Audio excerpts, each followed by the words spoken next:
So I'm making some coffee right now, guys. I'm still really, well, I'm recovering from my sickness. My nose is still really annoying. Um, got some stuff to organize, a few things I picked up. I'll show you. One of them, I guess, kind of cool. Kind of big. I got to clean it, obviously. Glad to have it. So I'm gonna wait for my coffee to get done. I'm gonna caffeinate. Come on, Katie, out of this chair. So I don't want him to get into the habit of scratching these chairs. So, right, Kitty? Little kitty cat?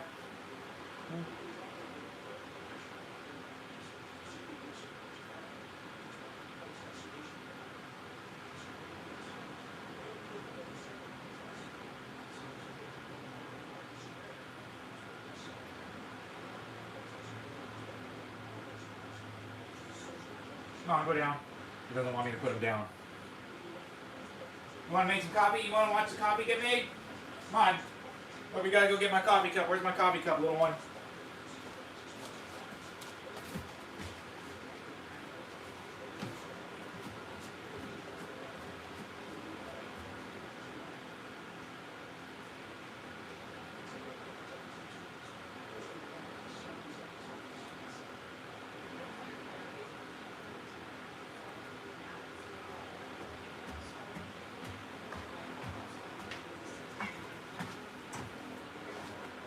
So I'm gonna be in my basement a lot, guys. I've been doing all my laundry today, so I'll be in and out. I got a lot of chores to do.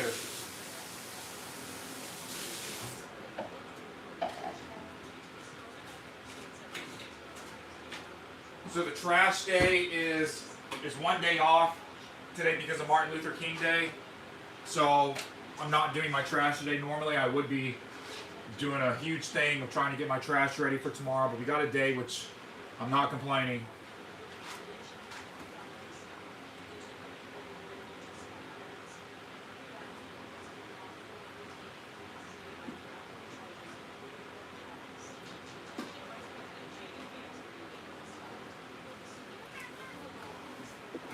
What you mean about, big butt? Huh? What do you mean about, little one?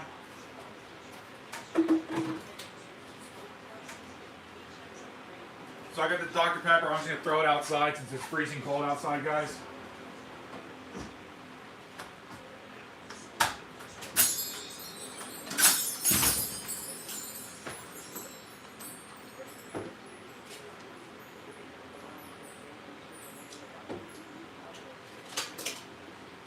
So I'm actually going to mix my drinks, guys. You guys know I love mixing drinks, so I'm going to put this outside.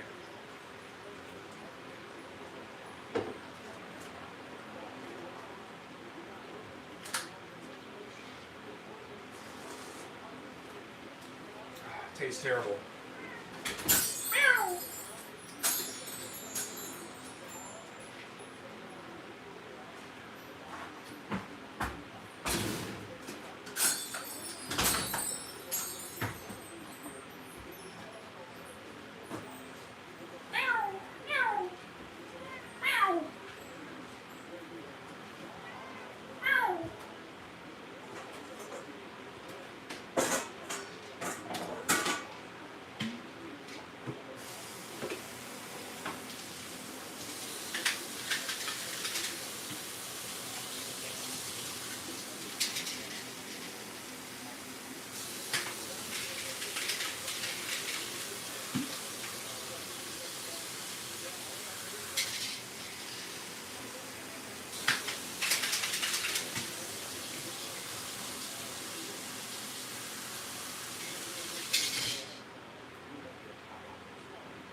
Not time to eat, kitty.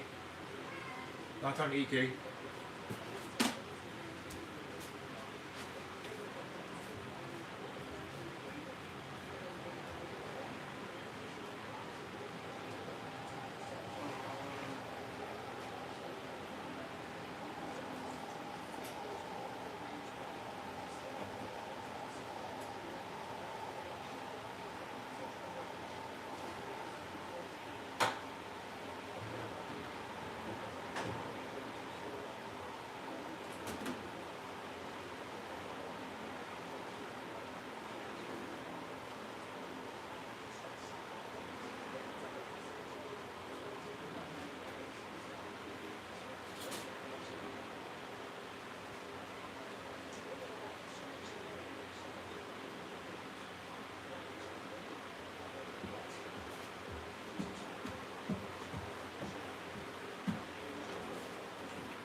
Thank you. Yes, this cat has.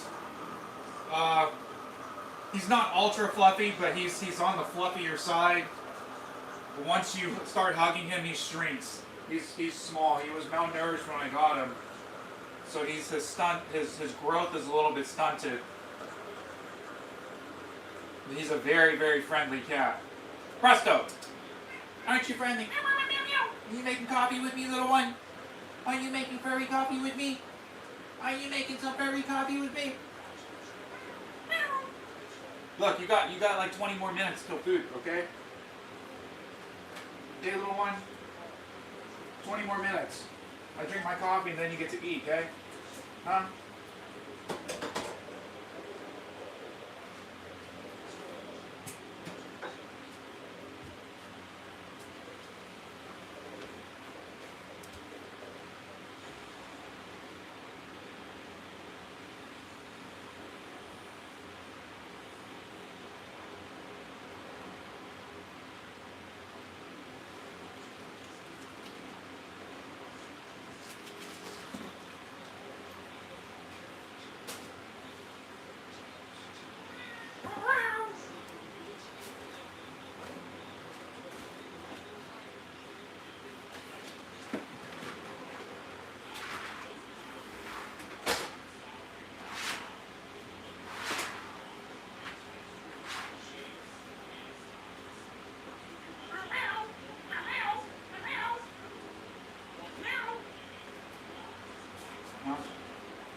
So while I'm still caffeinating my coffee, guys, excuse me, let me find the Kleenex. So my nose is not going to stop running, okay, guys? It's not so much stuffed up anymore. I mean, it is stuffed up, but it's not a 100% blockage. It stings really bad. It makes me sneeze every time I sneeze or breathe, so I'm mainly breathing through my mouth. When I go outside, or even right now, when my humidifiers are running low, it's going crazy. I'm overly sensitive to everything right now, and I'm trying not to blow it too much because it'll really irritate my sinuses. But I'm gonna stuff my nostrils a little bit, so it's gonna look funny. I don't care, okay? I'm not gonna be having to drip my nose, okay? And this is what I guess what I came here to tell you is what I did today, because I still had to tune a piano today, and I don't like rescheduling, okay? And it was very, very cold today. Next couple days are going to be extremely cold, guys. And school's been getting canceled and everything. She texted me. I texted her last night. I was like, hey, heads up, I'll be seeing you tomorrow. I try to do that now. People like the heads up, especially when I'm making these appointments. I made her appointment like 2 or 3 weeks ago, so this is a good reminder to say, hey, I didn't forget about you. I'm very organized, at least. Maybe not with my videos and stuff, but with my scheduling, I'm very organized, so I take that very seriously. Anyways, this lady had a great piano. It was a Bosendorfer made Kimball. She knew nothing about it. It was essentially brand new, and it's never been tuned. I saw when I opened up the lid, it had been tuned 3 times, like in 1992 to 1993. So 3 times, like every 6 months then, and then essentially never again. And from what I imagine, like these other pianos that are leaving the factories way too soon, the piano is fabulous. This is not your normal Kimball, guys, even for an upright. The Action is Schwander, so it's the Bosendorfer Action from England. Anyways, I had to tune this piano, no joke, every note 5 or 6 times. The mid-range, 6 times. The bass, 4 times. And then the top, I just told her, I was like, look, lady, I'm hitting 3 hours here. I can keep tuning this and keep playing it, but I'm going to tell you what's going to happen is it's going to go out of tune immediately tomorrow. So I warned her, but that what's going to bring this into stability is just like letting it sit for a little bit and then getting it tuned again routinely in 6 months. You know, earlier is probably better, but definitely it's the stability is not going to start setting in until I tune this a few more times, definitely the second time. And so I left it. I mean, it was really good. They could have been better, but look, I wasn't going to do another like 6 passes unless she was going to pay me more. So anyway, she was real happy with that. It was a real nice piano. I played it a little bit, and I'll be back there in July. So I'm very curious how it sounds. But it was a challenge to tune this piano, and there was nothing wrong with it, guys. This is like the most ideal type of piano that you could have, where you just sit down, open it up. There's 0 screws to take out, and there's nothing to fix. It's just I just take out my mutes and take out my tuner and take out my hammer and start tuning, and that's what I did. I played it for like 4 seconds just to make sure it worked. You know, I didn't play this piano this much this time, just because I was kind of sick and it was taking so long. Usually these videos where you see me playing the pianos, I'm playing the pianos usually because I was able to tune it quickly. But a piano like this, where either it takes a lot of tunings to get it just an equal temperament, or I'm fixing some other things, then I'll just play it real quickly. So I played it enough to let her see, because she didn't play that much, and her son was also there. So I played some Liszt for her son and some Mozart pieces. When kids are there, I always go through a lot of different pieces. I'm like, you recognize this one? So he recognized Fur-Elise, he recognized Rondo alla Turca, and then I played the Liszt. I played the Hungarian Rhapsody, the he didn't recognize that.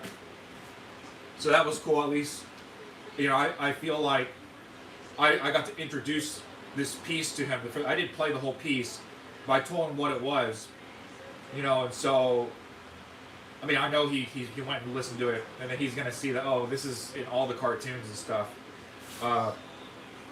So anyways, if you guys didn't see, I was organizing these tapes that I just had in my other room. One, I had to remove all the labels, which I did, and then two, I have these drawers. Essentially, I need to consolidate all of this media and like organize on my shelf, so it's just not sitting out in the middle of nowhere.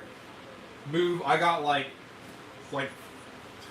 12 TV screens and monitors sitting here, like 8 receivers. So, you know, I need to just move this upstairs so I could really at least get this room, the home theater basics set up, because I've had the home theater, all the stuff where I bought 100 foot of wire, 16 gauge wire, like before Christmas. You know, I just have the whole roller. I got nice monster wire or whatever. It was like $20, and I haven't set up anything. So, you know, like I said, there's a lot of stuff always going on. You know, I gotta cook, sleep. I gotta do my laundry right now. This other thing is I'm not gonna wake up tomorrow. I'm literally out of all my clothes now. So while these are nice in my nose, it's like really annoying. I can't stand how it feels in my nose. So it's like I put them in there to keep it from dripping, but then it's just like very annoying just having that in my nose all the time. So I'm putting it in my nose and then putting it back out. Definitely when I go outside, guys, I have to put that in my nose or else I effing die right now. So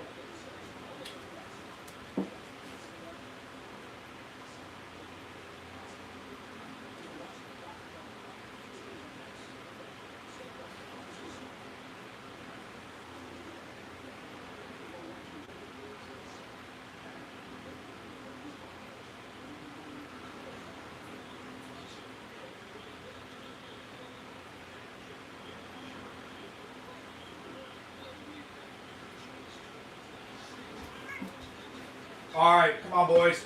Felix, come on, boy. Come on, boy. My big bad guy. Come on, Felix. Come on, big boy. Come on, black guy. Come on, where are you?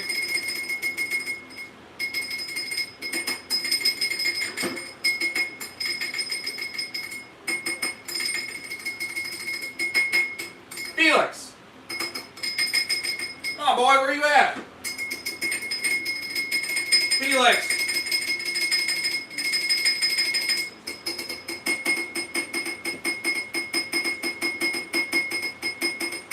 Felix! Look, your brother wants to eat. Come on, Felix. Felix, come upstairs. Come on. Where are you at? Come on, boy. Why aren't you coming upstairs? Come on.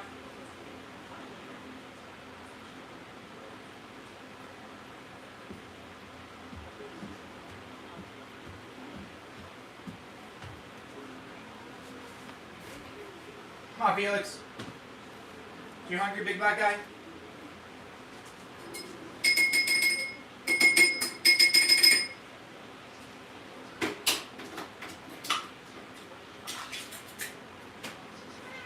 Okay, hold on, boy.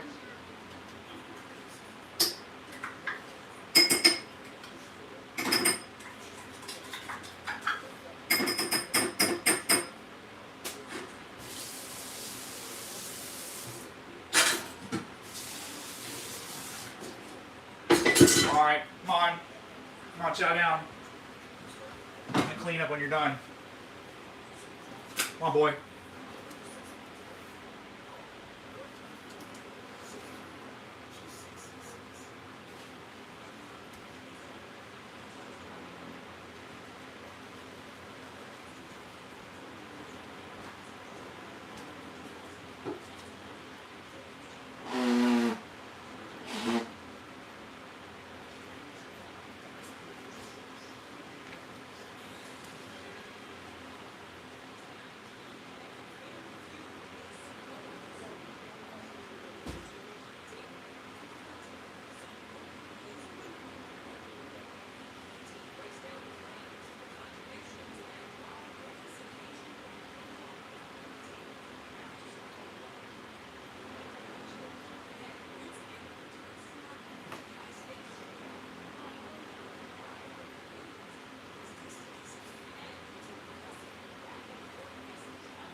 Switch 2 is Nintendo's most powerful console of all time, but if every game is still locked to 60 FPS or even 30, what is all this power really for? To find out what it's truly capable of, I got my hands on the real GPU that's inside this handheld, or at least the closest thing you can actually buy.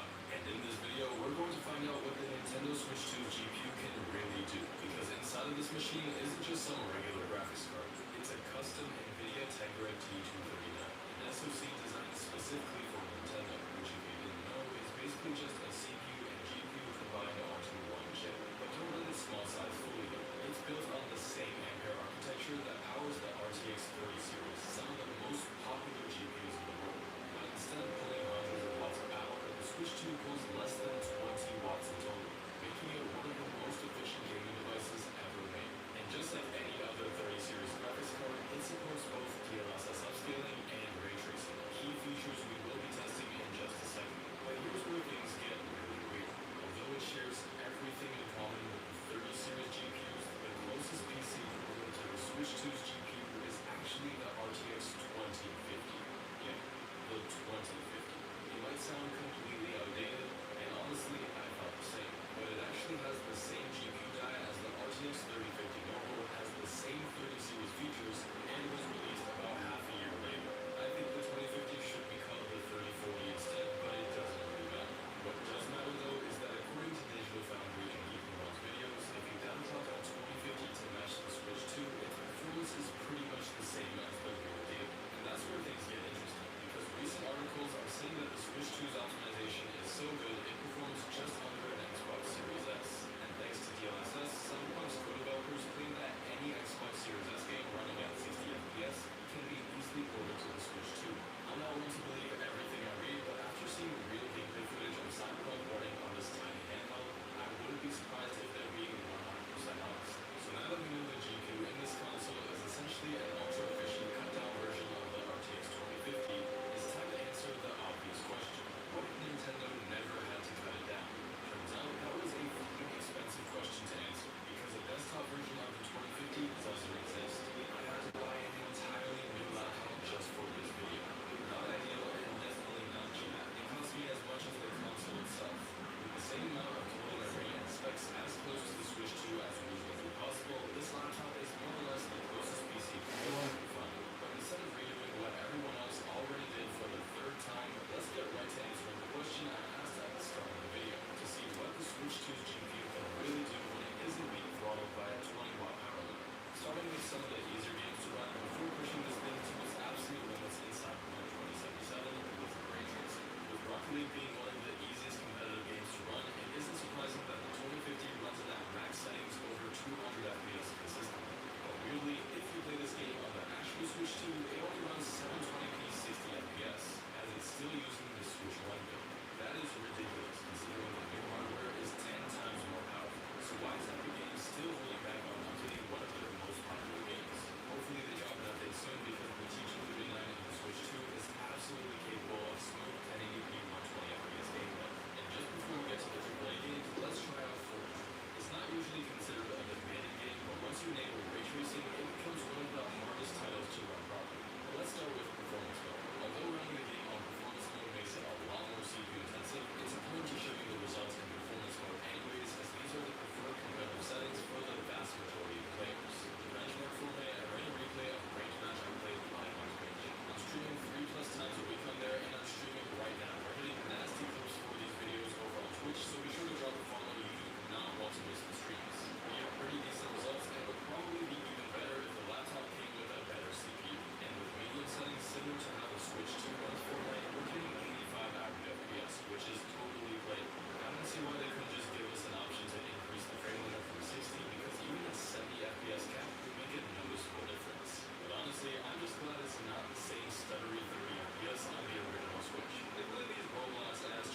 was a difficulty creating parts of the extraction or until large, but almost immediately, around 1.5 kilowatts that assumption.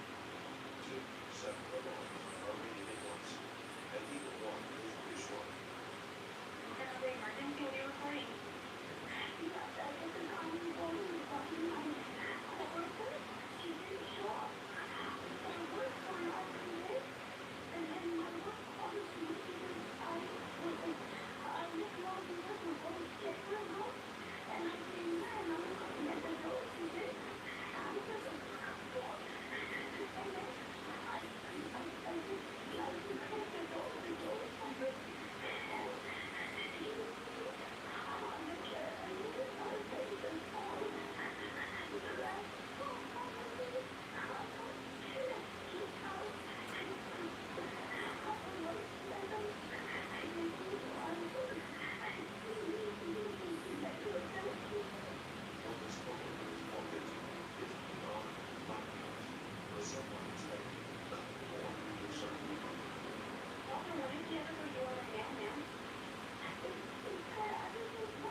Fight with sharp hooked swords. Growing a conscience, he found he was unable.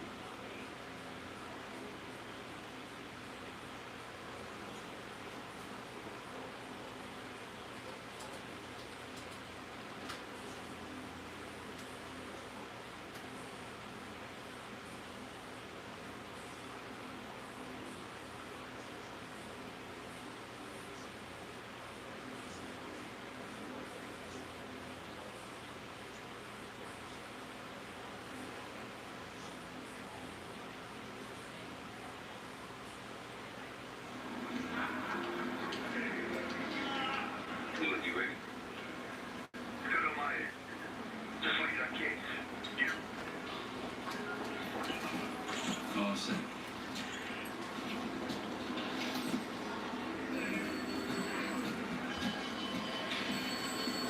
Ciao, welcome to Casino Lutazzi.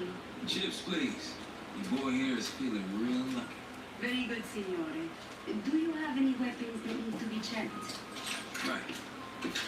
Probably don't want sore losers walking around trying. Grazie. Enjoy. This place is something else.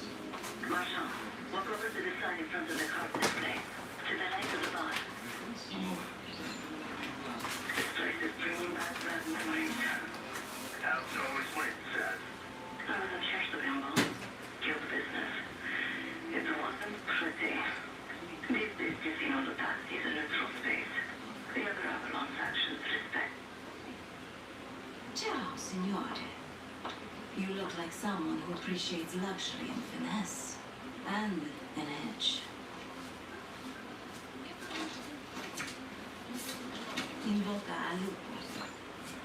Time to play some poker, Marshal. Gotta win that hoity-toity high roller bar. It's the only way we'll get access to the lounge. and the high roller lounge has what we favor. Take a seat. Don't mind if I do. There is no shame in losing, Mr. Marshal. Mr. Marshall. Welcome, Signore. The game is Olden Book, with the winner receiving a high roller bar. Looking forward to it.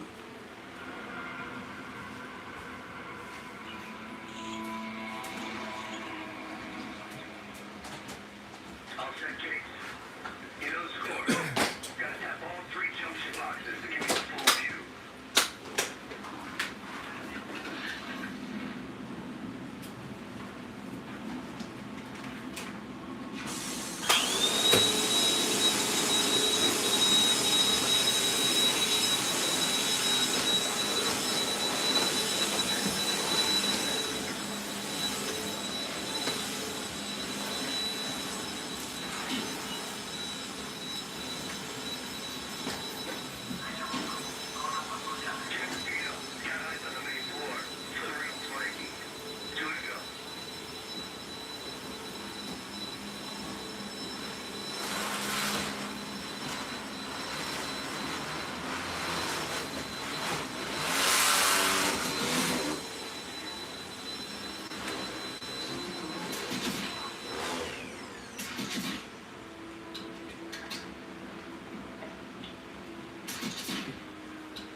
Sentito qualcosa?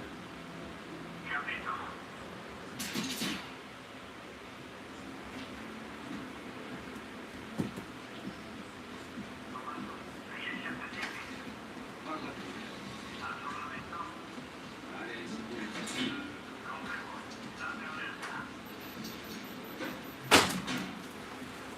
Security room feeds. These guys ain't messing around. One more. Fatti vedere. Ho appena sentito qualcosa.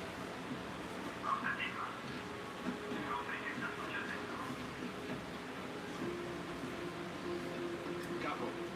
È sparito.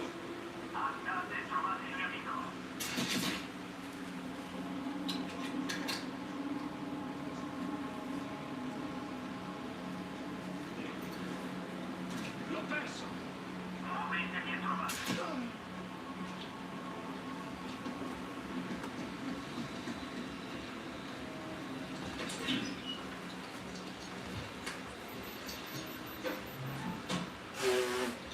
And there's the vault armory. A lot of firepower hanging on those walls.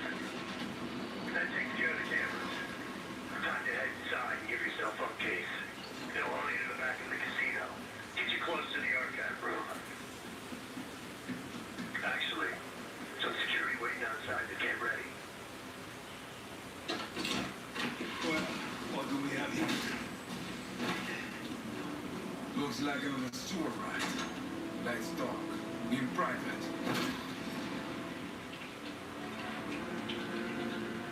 That'll do it. Case is in. Marshal, your time to shine. Win that table, you'll have access to the high roller lounge.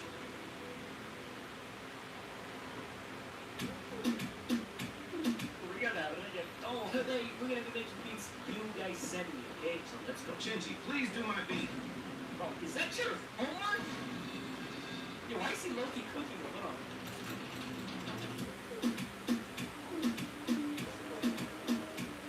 We got that. Oh, hold on, John. Let me help out this background.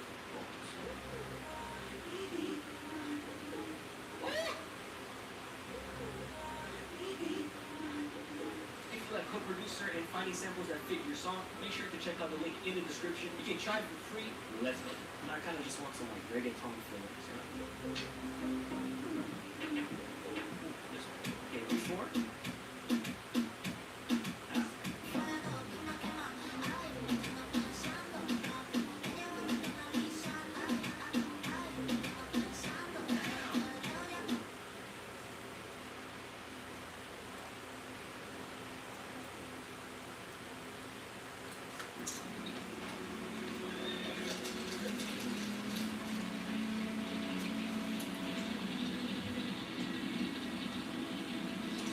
The pet-friendliest people search pet-friendly listings on the pet-friendliest site.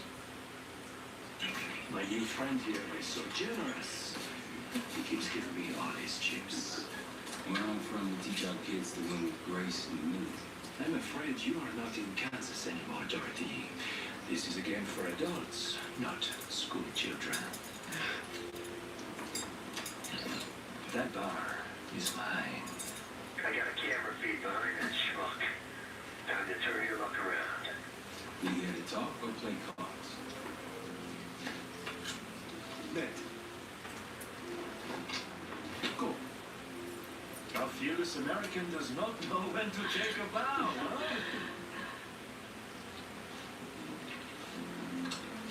Bet. I can't see his damn cards. Shake things up a little. Mr. Marshall learned grace and humility, but not arithmetic. He's got 9 and 10 of clubs.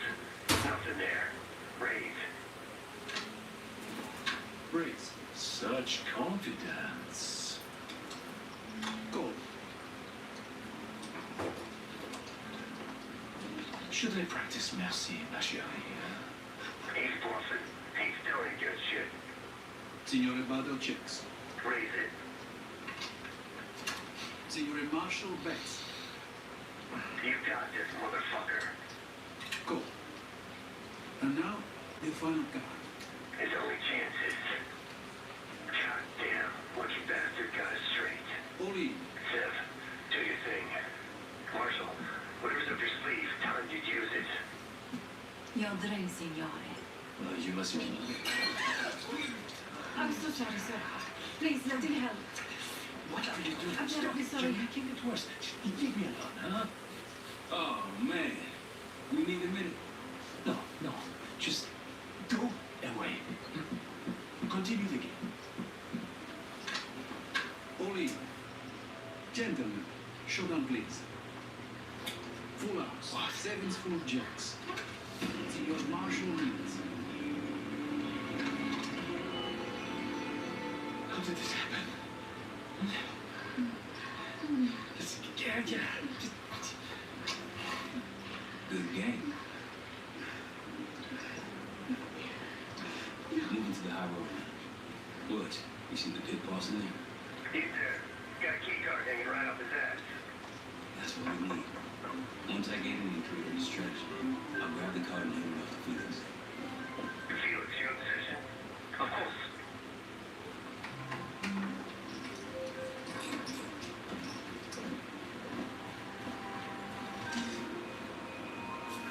Sorry, signore, you need the... One of these? Congratulations. Come right in. He's inside. Marshall, head to your right. You can place the scrambler on the slot machine closest to the double doors.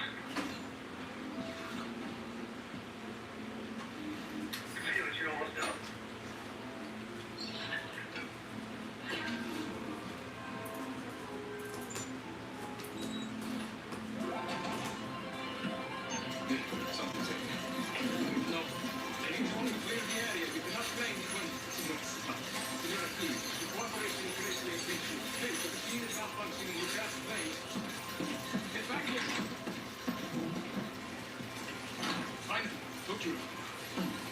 What seems to be the problem? Are you serious? Yes. I did run management that business. Like I told you, the problem isn't the machines. I'll need to reset the cell. Do it. Hey, man. This lady needs a bucket to carry those winners. Signore, I'm sorry.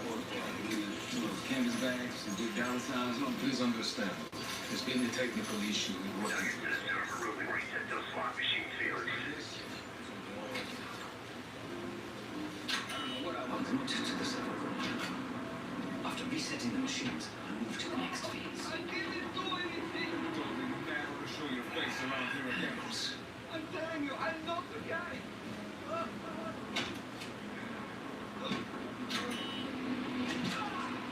Hey, what's taking so long? We need these slots back up. Need to reset that server, Felix. We're good now. Gracias. Now, to reprogram this keycard. After that, we'll have access to the armory and elevator.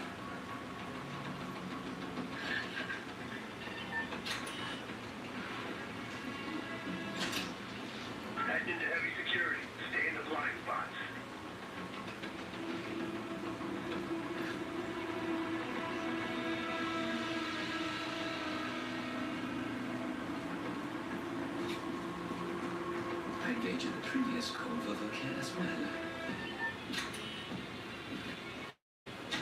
The computer I need is in this room. I can use it to reprogram the keycard. Given the keycard, armory and elevated access.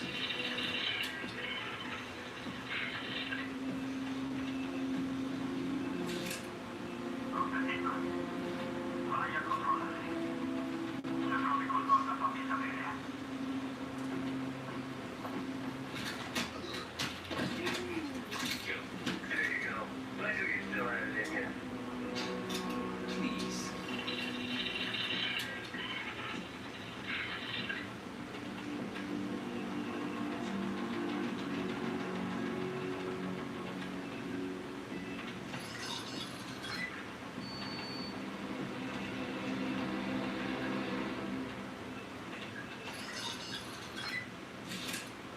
Done. Moving to the rendezvous point. I'll do that. Something stirred those assholes up, Felix.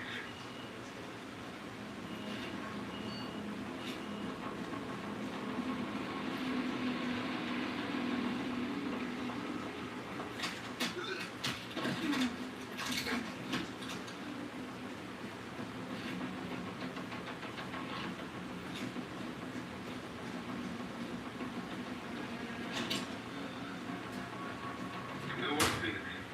Get that car to set. We're one step closer to kicking off the ice. Once we have that distraction going, Case can make his move.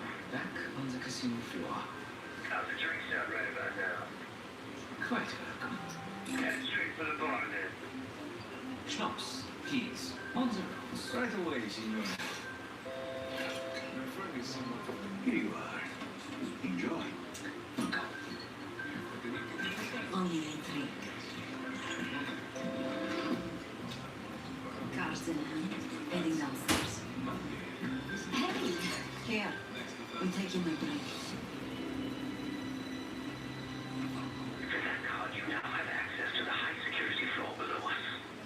And no one but Luke out the inner circle are allowed down there.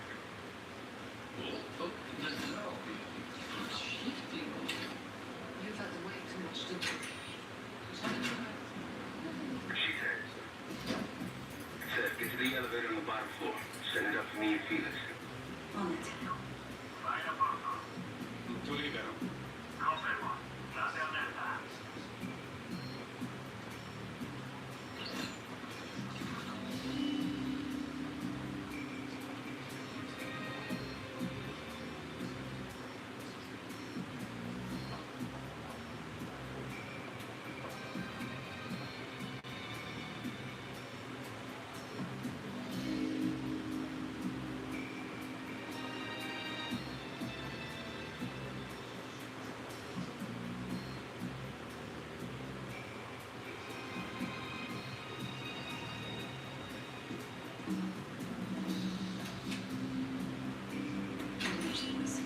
I'm off to the armory.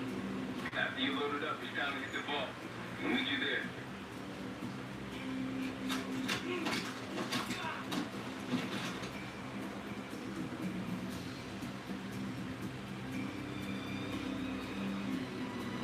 Lo sono immaginato. Lei? Capito.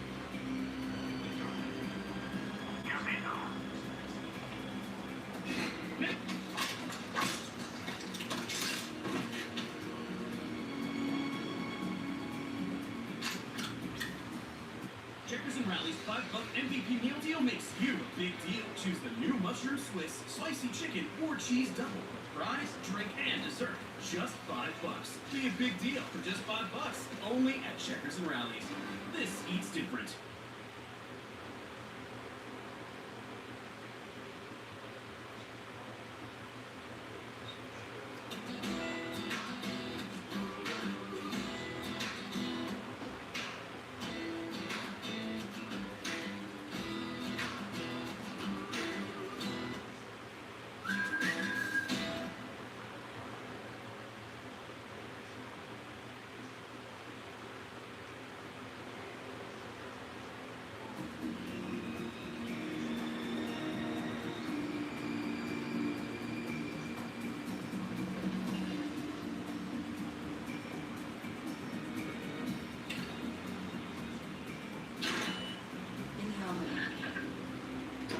quite the collection.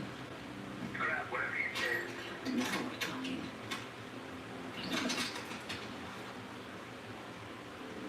Feels good.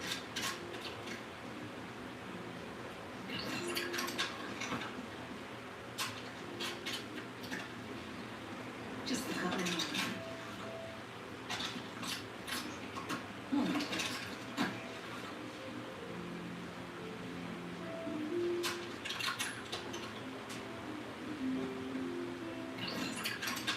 All packed up. Leaving now. Copy that. See you in a sec.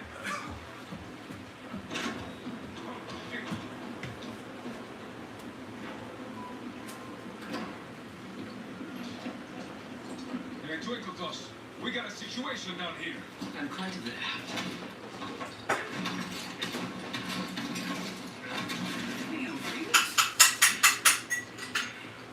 Let's not keep Case waiting. Seth, C4.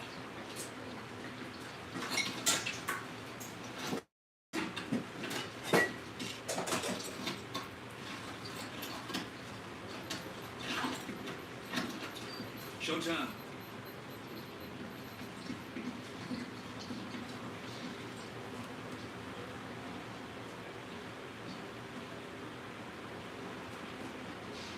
Igniting. Remember, it won't become long before the security response arrives. Time for the grand finale. Sam?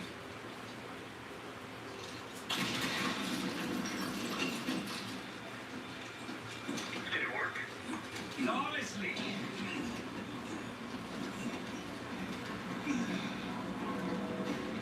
If you kindly locate the panel.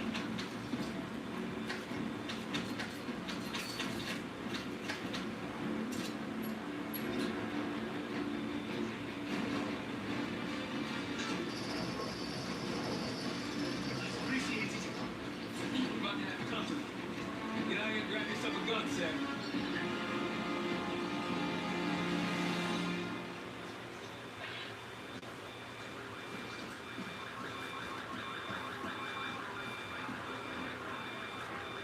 Right on time, line 'em up.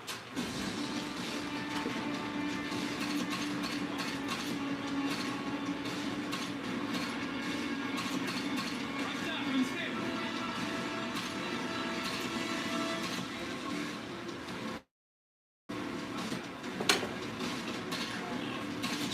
Right, from the other side.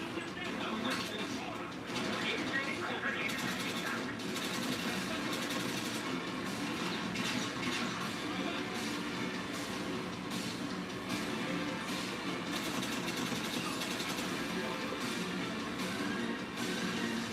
Vince, update.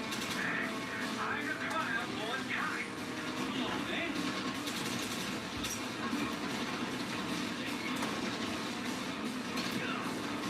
Sam, over here. Let's get these assholes preoccupied.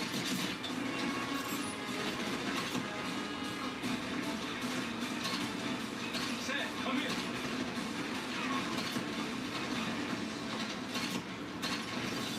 You with me, Sam?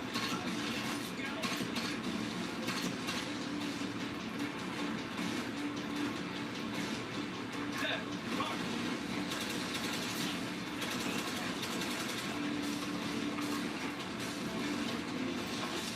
Rolling again.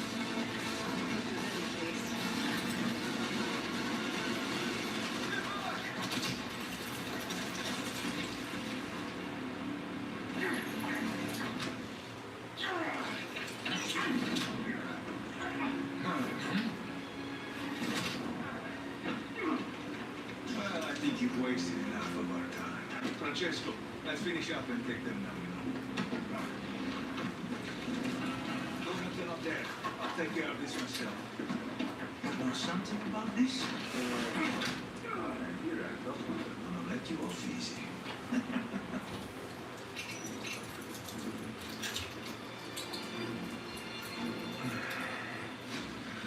This is gonna get real uncomfortable now.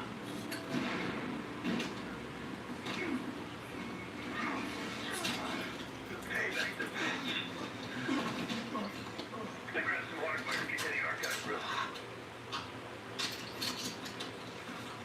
going on in the vault?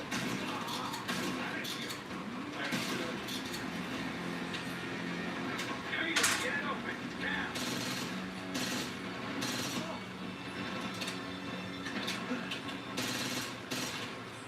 Archive room security is down. My man. Whatever the bad there inside the case, it's in box B24. Keep going. All the way back. XII.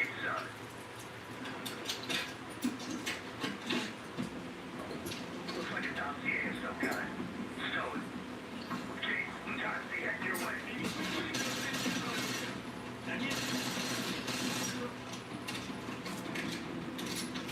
Well, okay. Come your way.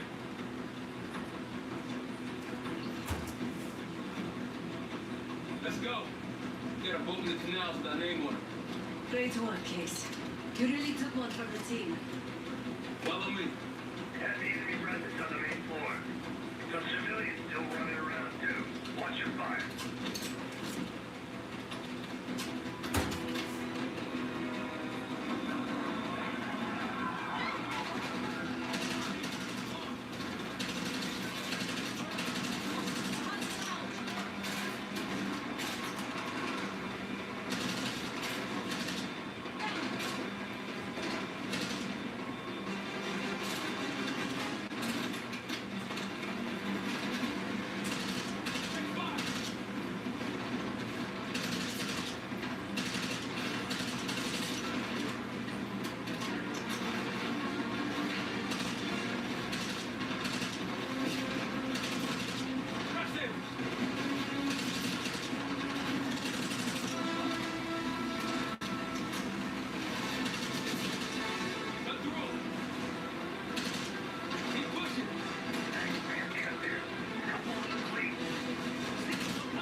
Imagine being able to build anything just by thinking about it. Meet Base 44, a complete AI creation platform made for anyone with an idea and a drive to bring it to life. Describe what you want and watch it take shape. You can plan, customize, and expand in any direction. From tools built for one to platforms ready for many. From passion projects to enterprise-grade systems. Everything is built in and ready to launch. It's a new world of creation, where you can go as far as your imagination takes you. Can you imagine it?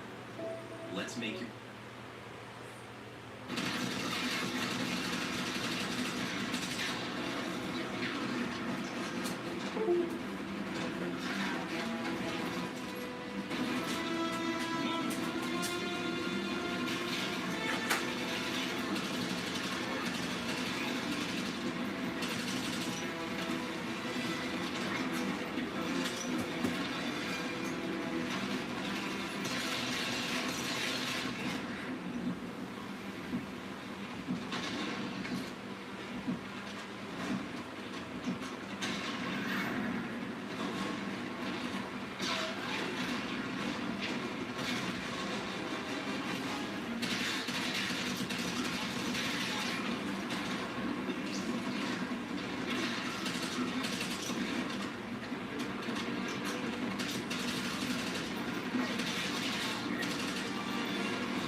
Yes, follows the master.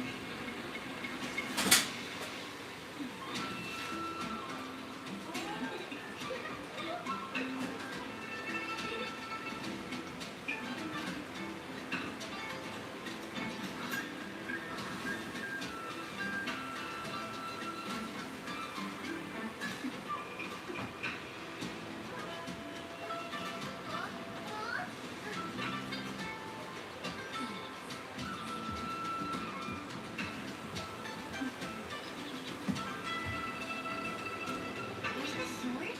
Like you be a hero?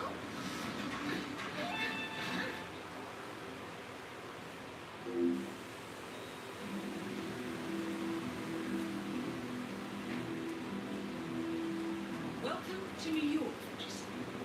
The Milton Fitzpatrick Bank is open for business, but it seems there's some sort of investigation underway. Expect increased security. Your target, Director Athena Savalas, can be found in her top floor office, overlooking the iconic Teller Hall. Head of Security, Mateo Perez, is roaming between the vault area and the Teller Hall, talking to employees. And Head of Accounts, Fabian Mann, can be found on the investment banker floor and the top floor of the bank, driving the internal investigation. Remember, we need to secure the data from the bank's reinforced vault, or, alternatively, acquire 3 hard drives carried by the director and her 2 lieutenants, Mann and Perez. Good luck, Roger.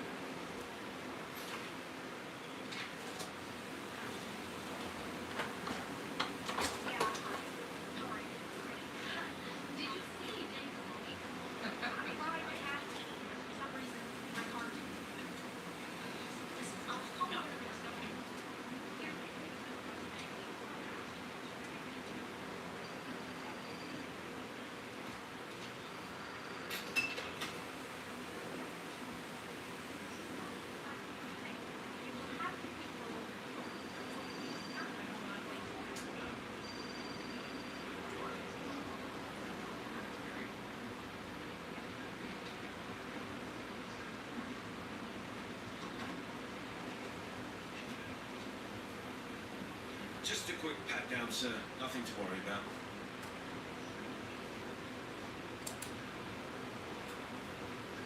Right, that's it.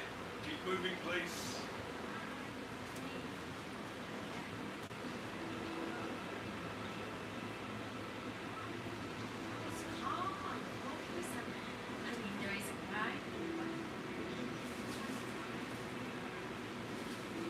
Oh, have we talked to everyone? No, I think I saw him go into the bathrooms. He's been there for ages. Sounds promising. Yeah, we'll give him the benefit of the doubt. Let me know when he comes out. Will do. Thanks. Milton Fitzpatrick is holding a round of job interviews. The final applicant was last seen going into the bathrooms where he's been for some time. Good afternoon. Nerves, maybe. If you're here for the job interview, please take a seat. I'm sorry, but this area is reserved for job applicants. Bye.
right down here. Best of luck in your interview, Ferguson. Let's see where this will lead you to. Nervous? Don't worry. You'll do fine.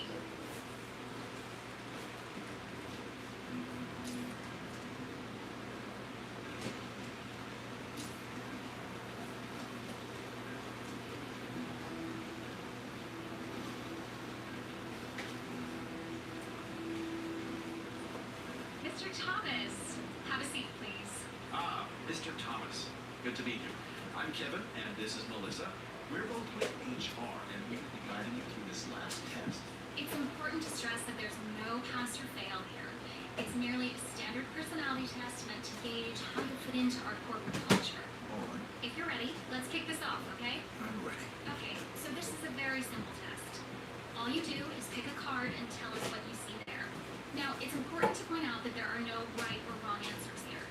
It's just to give us a better impression of who you are on a psychological level. Does that make sense? Yes, I'm ready. All right, Mr. Thomas. Let's proceed then. If you will, please pick the card that most conjures up the word opportunity. This one.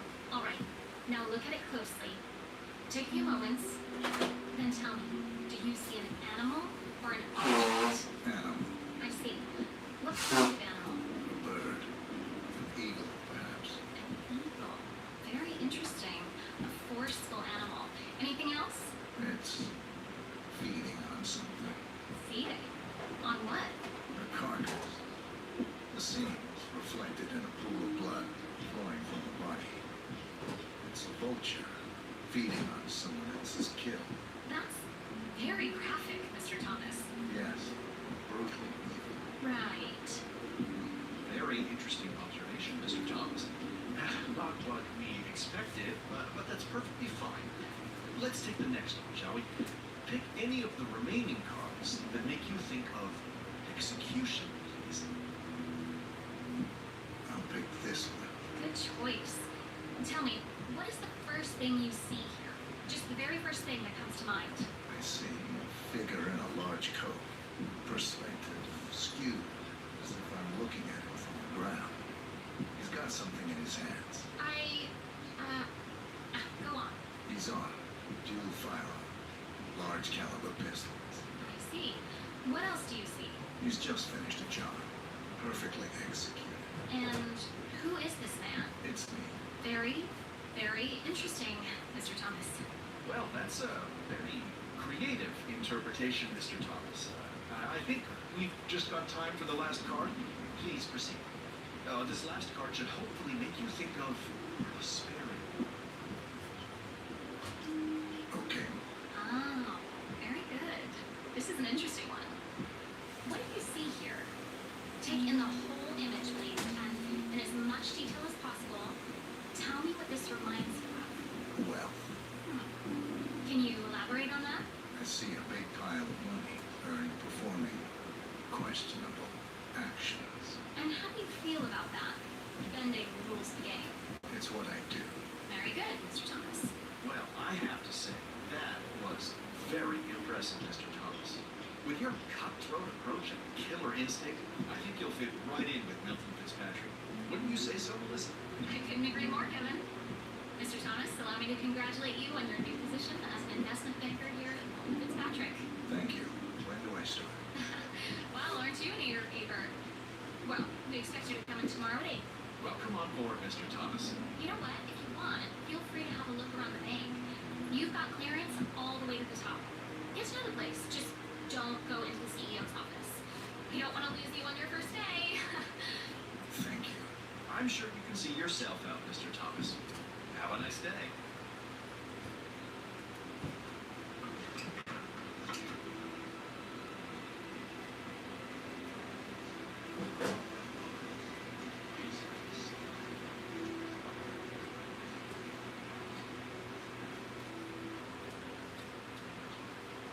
No lashes. Do you see that? Look at that, like, brow extensions. Mascara is it for me.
He's got a private meeting with Director Savalas, and he's been told to register at the top floor reception.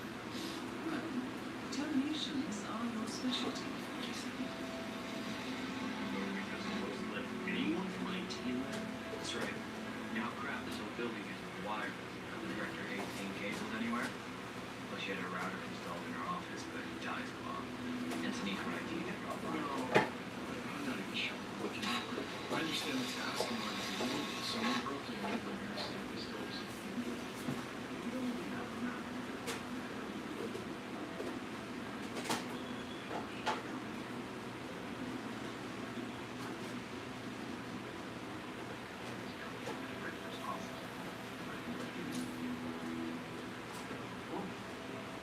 My mind.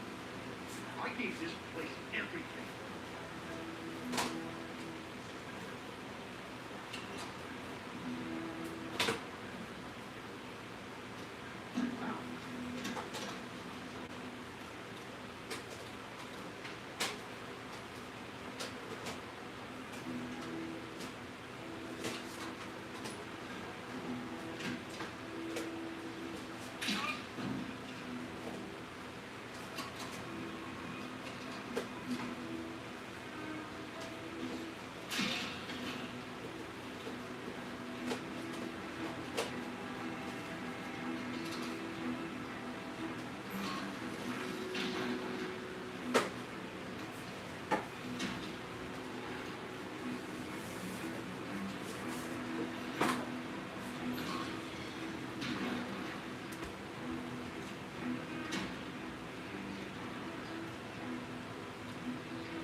I'm here for a meeting with Director Savalas. I don't think it...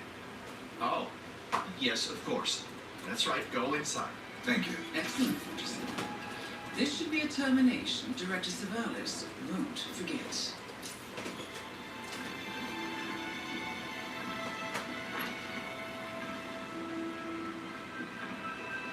Mr. Jackson, have a seat, please. Thank you. Mr. Jackson, as you must be aware, we've been running some numbers internally to measure the flexibility and productivity of people working here at the bank. Work hours, output versus input, sales portfolios, late nights and early mornings, things like that. I've been reviewing personnel files for the past few weeks, and a couple of files stood out. Yours, for instance. Is that so? I have quite specific expectations when it comes to my employees. How you appear and act reflects directly on me and this building. And, well, you've certainly managed to stand out, Mr. Jackson. Tell me, do you knit those sweaters yourself? Or does your wife do that? A man needs a hobby, Miss Savalas. Guard, leave the room. I need a moment alone, Mr. Jackson.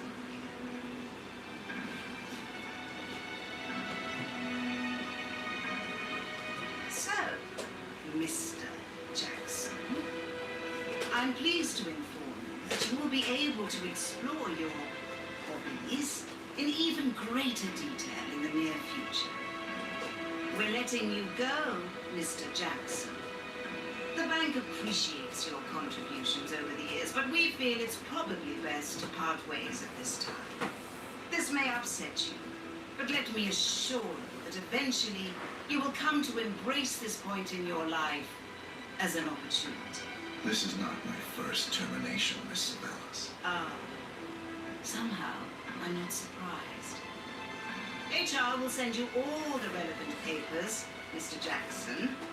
Please gather your things as soon as you can. Good day, Mr.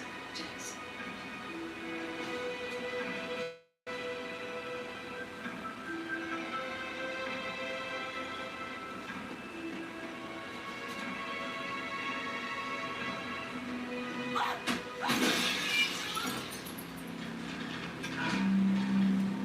Director Savalas eliminated. Good work, XII. That's the first backup data disk secured. 2 more to locate.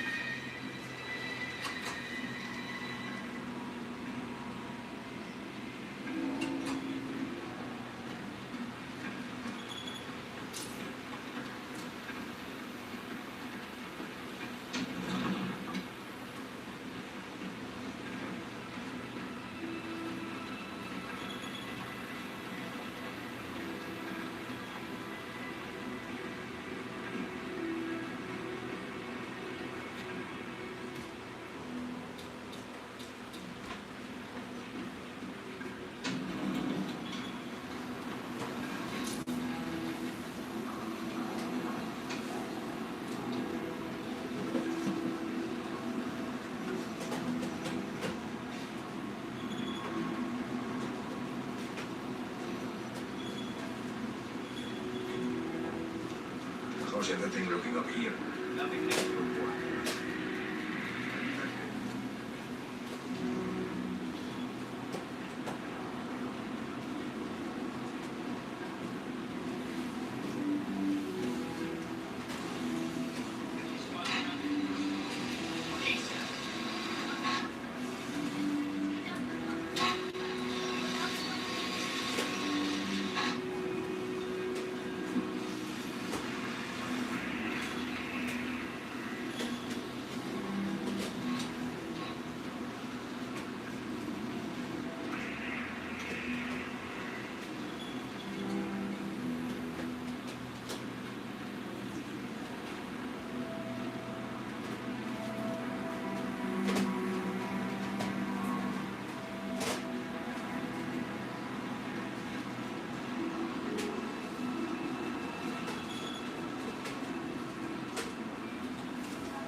Are you having trouble trying to keep up with your professor? You've got to try Otter. Here's how it works.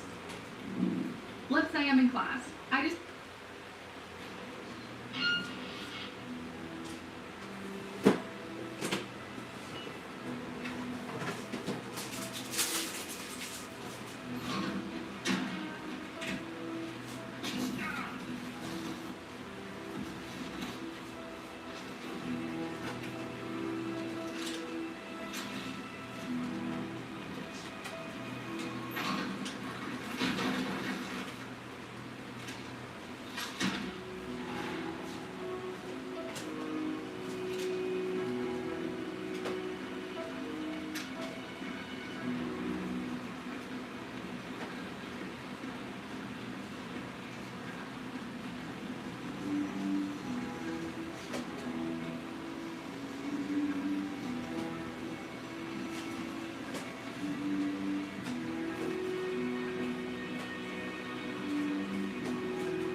there may have been some tampering going on. This is the vault, 47. The data core should be behind that large steel door. Turn on the AC. Might be a little warm in here. Those exhaust fumes are just horrible. I know.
Great work, 47. You now have access to the vault.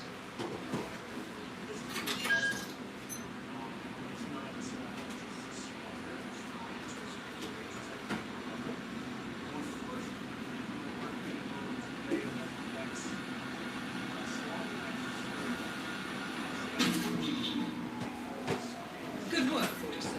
That's the evidence secured for now. Careful not to lose it. If anyone sees you with that rack, my guess is you'll draw a lot of unwanted attention to yourself. That's the last objective completed. Exfiltrate the bank, 47. Miss Hall will want to have a close look at that data.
You were trapped by a meaningless duty that was never yours.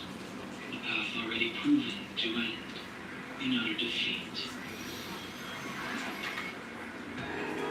We crossed the vast cosmos and arrived at this foreign home. However, all our dreams and plans fell into ruin with that same game. Someone very important commissioned us with the Zeroth directive. Your awakening, as well as the mission and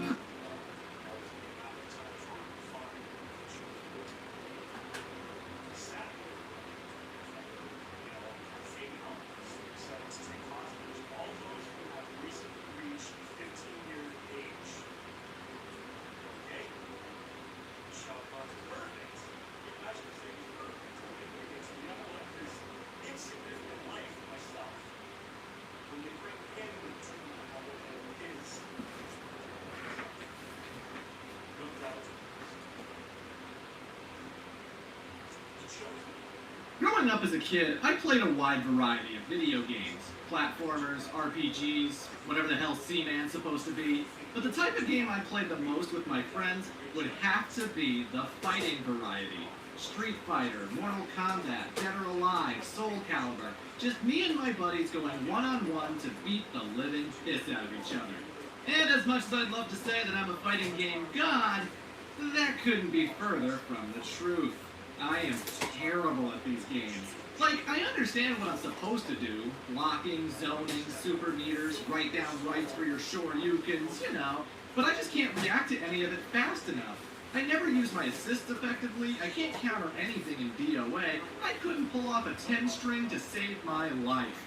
You'd more than likely kick my ass, but I'm still gonna have fun regardless. Whether I'm button mashing or using muscle memory that I can't possibly articulate, it's still satisfying to knock some virtual heads. There is an energy with this genre that is rarely matched. The speed, the music, the animations in VO. The character goes a long way. If your game has lots of personality and feels satisfying to play, then you're gonna win me over. I mean, who didn't want to be Ryu or Chun-Li when they first played Street Fighter? Who didn't love the ninjas of Mortal Kombat? I remember booting up Soul Calibur 2 and being instantly drawn to Nightmare, the Azure demon who wields the demonic blade Soul Edge. On a surface level, Nightmare is just an edgy Dark Knight, but these characters have lore behind them, and digging deeper helps you discover that this scary-looking fighter is actually a tragic figure. A man named Siegfried, one who sought the evil blade to gain the power that could avenge his father, when in reality, he was running away from the truth, that he himself was the murderer. And this delusion only fuels his descent to the dark side as he falls deeper and deeper into insanity, ultimately becoming a shallow husk of the person he used to be. There's no turning back. Except there is, because when we get to Soul Calibur 3, Siegfried rejects the darkness inside him and regains his humanity, his story continuing on redemption. It's a fantastic soap opera that just expands with each new entry. But you had to find out this information yourself. See, nowadays every fighting game has a story mode of some sort, but back in the 90s and early 2000s, that wasn't the case. You picked your fighter, you took on a list of opponents, and if you were lucky, you got an ending with still images and text. Hell, Mortal Kombat is the only game I remember that had biographies in the attract mode.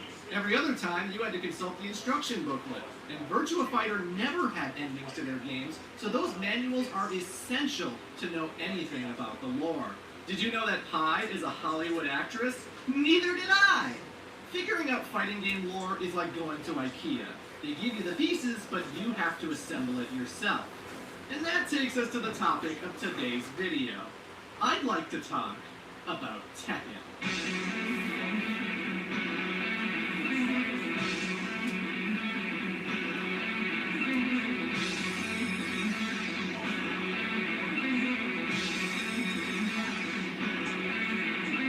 Tekken is one of Bandai Namco's best-selling franchises, each game always ending up with a greatest hits re-release. Everyone's heard of it, it's incredibly popular, but being a fighting game, its lore is still very hidden, very obscure. When Nintendo's Smash Bros. Ultimate was rolling out DLC, the second last fighter revealed was Kazuya Mishima, one of the major characters of Tekken.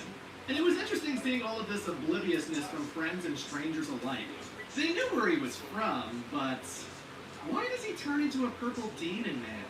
I mean, you'll watch all the big fighting game tournaments, Combo Breaker, Evo, and Tekken seems relatively normal at first. Just a bunch of martial artists fighting each other, right? And then in one match, someone will pick Jack, the gigantic metal robot with the pink mohawk. And then in another, someone will pick Panda, a panda bear that knows Mishima-style karate. And while they fight, the music that plays in the background might be a little strange.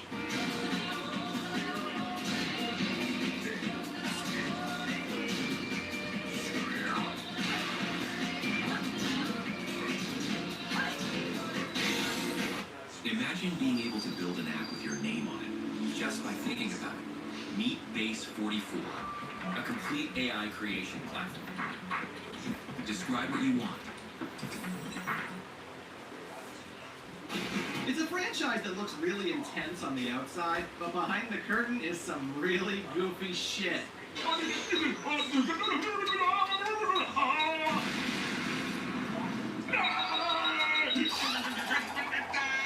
Lots of fighting games are silly and weird, but none of them compare to Tekken. From the very first console release, they actually made special FMV endings for every character.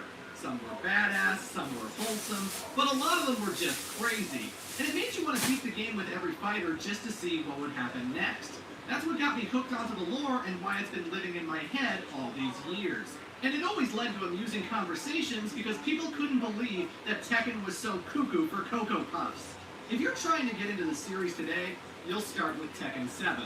And while all of the past endings are unlockable, you still won't get any of the character backstories. Jumping in late means you'll have to do research if you want to learn about Elisa Voskanovich, or why there's a boxing kangaroo. Without access to the rest of the series, you don't have the full scope of what the hell's going on.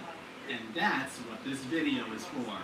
I've been a fan since Tekken 3. I own every game in the series, and these last few months I have watched every prologue, studied every ending. I have plunged deep into the mythology so that I can cover it properly.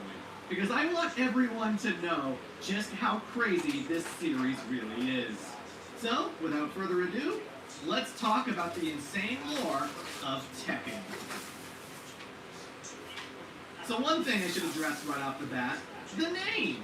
Tekken is Japanese for Iron Fist, the title of the tournament that is featured in every single game. And I think we're all saying it wrong. I've been saying Tekken because that's what all the commercials said. Oh yeah, Tekken 4 is here. We'll defeat the Tekken fighters. Tekken Tag Tournament. But in the game itself, they say it very differently. Tekken fighters attack tournament. Yeah, it's Tekken 7, Tekken Tag Tournament, Tekken Blood Vengeance. We all made fun of Michelle Rodriguez, but she knew what was up. Like, literally spend all night playing like Tekken fighter games or Street Fighter. So, you know, I just thought it was worth mentioning. Anywho, on to Tekken 1. So this game came out in 1994, where the saga begins with a father and his son who are training atop a giant mountain in Japan. This is the Mishima family, Heihachi and his 5-year-old son, Kazuya. And unfortunately for the little squirt, his dad is a colossal asshole. For Heihachi has brought his son to this mountain with the intent of throwing him into a ravine. The logic being that if the boy was worthy of carrying his legacy, he would survive the fall. Obviously, being 5 years old, there wasn't much Kaz could do to stop this. But throwing him off the cliff was the worst mistake Heihachi could have made, because not only does Kazuya survive, but he also vows revenge, their familial bond forever broken. We cut to 21 years later, where Heihachi is doing pretty good for himself. And this is where I start gushing about the guy. Not only is he my main when I'm playing the game, but the dude might be one of the most fascinating video game characters of all time. He is the CEO of the Mishima Zaibatsu, a gigantic conglomerate that not only runs sporting events, but also funds military projects. A corporation that is so big and so rich that it has branches in Europe and America. Originally, it was on the up and up until Heihachi's father, Jinpachi Mishima, passed away. Look at that goddamn beard.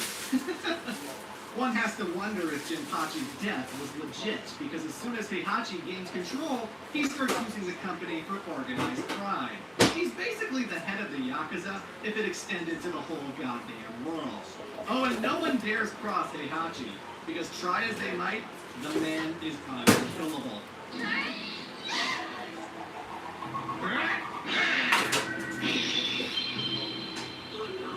He is the strongest fighter in the world. A man so badass that he can catch a tomahawk with his fucking teeth. The dude is so intense that he once went into the wilderness and found a little baby grizzly cub. He brought the bear home and raised it to be his pet. But over the years, he taught it some new tricks. He knows how to understand Japanese and how to fight. I repeat, he raised a bear and taught it Mishima-style karate. Heihachi has a grizzly bear for a sparring partner. This is a playable character, by the way. You can fight as the bear Kuma, whose character model was ugly as hell in the original game. Well, maybe a CG render is better. Oh my god!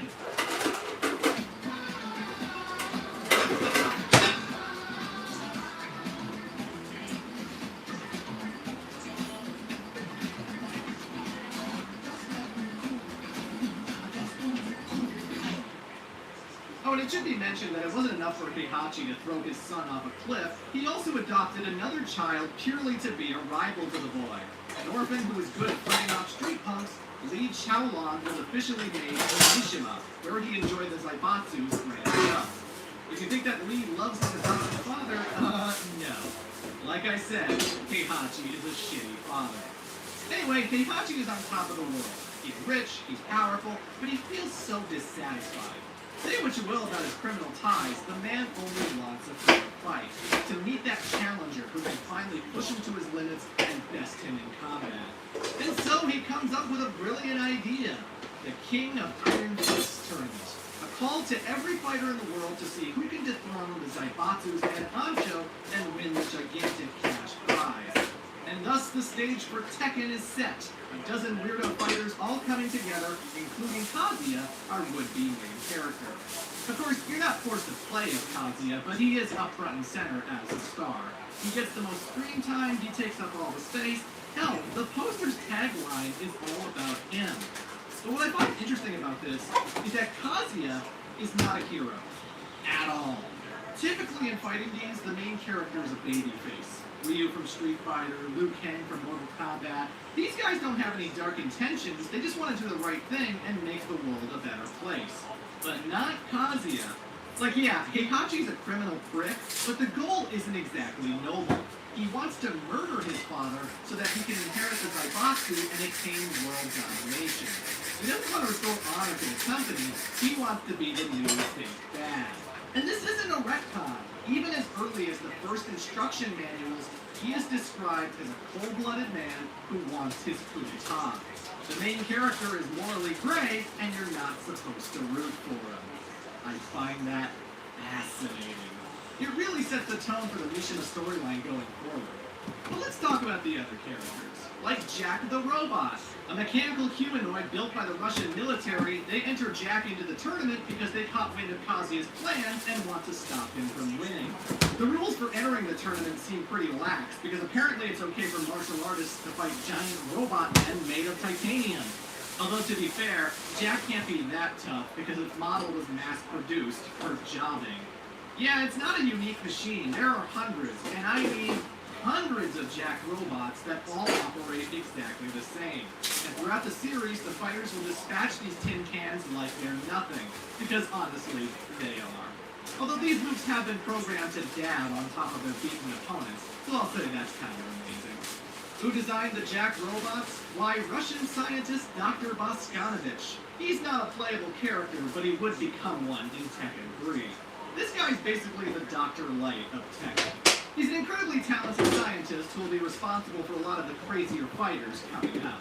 For now, though, he simply built Jack, and he made an artificial arm for another contestant, the Samurai Yoshimitsu.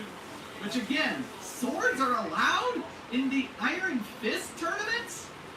Whatever. Yoshi here is a bit of a Robin Hood. He belongs to the Manji clan, a notorious bandit group that steals from the rich and gives to the poor. This clan has been around for hundreds of years, which leads to another fun factoid. Tekken is not the only series this character is in, because Yoshimitsu's ancestor, who has the exact same name and fighting style, is also present in Namco's Soul Calibur franchise. And Heihachi Mishima was actually a guest character for the PlayStation 2 version of Soul Calibur 2. But you don't care about that because everyone vastly prefers the GameCube version. It has Link, for God's sake. The most interesting thing about Yoshi here is that his sword, which is also called Yoshimitsu, is a demon blade that eats people's blood. And if the weapon is not sufficiently fed, it will gain the power to control its wielder's mind and unleash all kinds of evil. Luckily, this is never a problem because Yoshimitsu always punishes the wicked. But still, that's kind of insane. Next up is King, a Mexican wrestler who always wears a jaguar mask. We only ever see his face once in the very first opening ever. He wrestles so that he can earn money to keep his orphanage afloat. His Mexican orphanage that's filled with Japanese children. I love this cheesy live-action ending. The strangest thing about King is that he's not a mutant, he's not a science experiment, he's just a normal man. But rather than speak in normal language, he only speaks in Jaguar.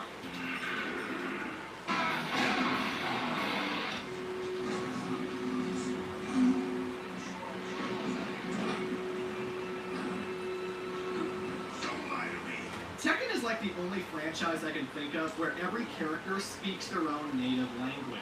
Usually it's all English or all Japanese, but not this game.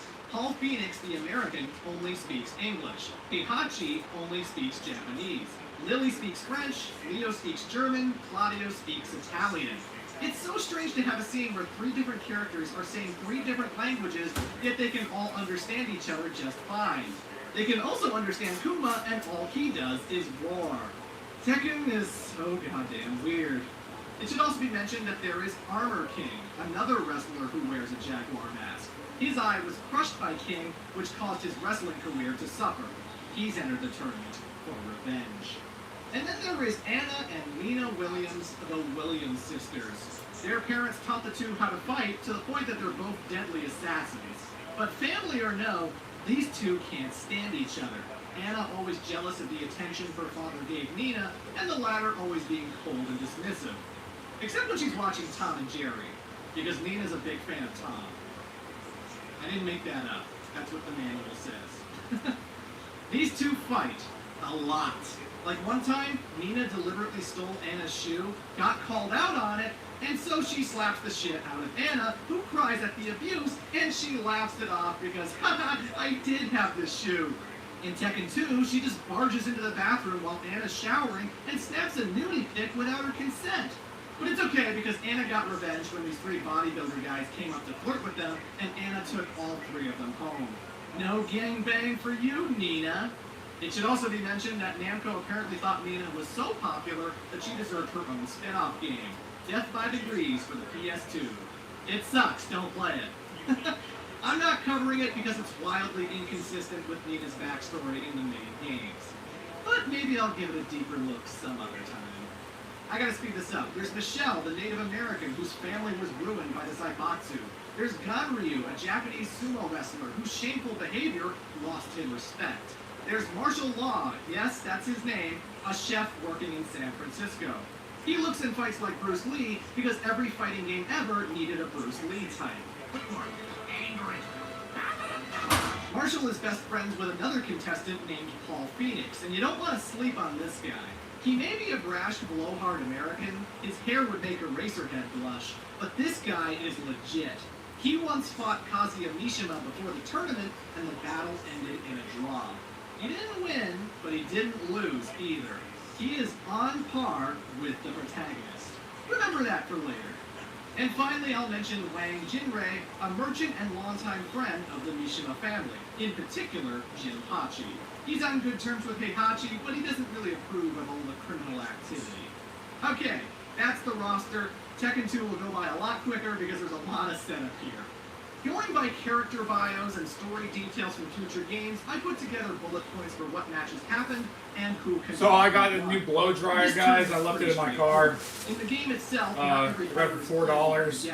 You have to It's a nice one in Anakin at 1875 and watts. those unlock fights are all canon.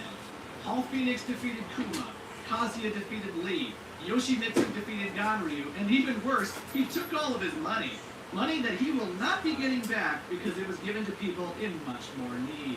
King defeated Armor King, but this one had a happy ending because Armor King realizes that he had truly been bested by a far superior wrestler. And yes, the blow dryer is one of my most used items, guys. To be an ally instead of an enemy. Well, that's nice. And then we come to the semifinals. The winner going on to face Heihachi. Kazuya versus Paul Phoenix. Their last fight ended in a draw, but this time, Kazuya pulls it out. He advances to the grand finals where Daddy Dearest awaits him. And for the first time ever, Heihachi knows the sting of defeat as his son bests him in the tournament. In what could only be called poetic justice, Kazuya decides to do the same thing that his father had done to him.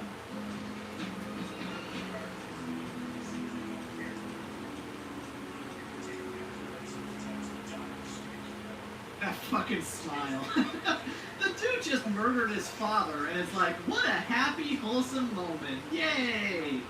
That animation will never get old. But yeah, folks, with Heihachi supposedly dead, the Mishima Zaibatsu is now Kazuya's to control. Little does he know, however, it's gonna take more than that to kill his old man.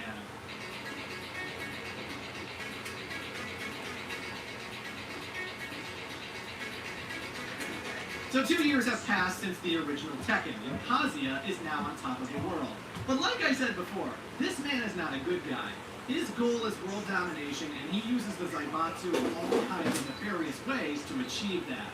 Assassinations, drug dealing, kidnappings. The guy acquires all kinds of assets to build his empire. He even abducts Russian scientist Dr. Boskanovich and forces him to work on some pretty weird shit. I don't know how or why Kazuya comes up with this. I only know that it was him and not his father.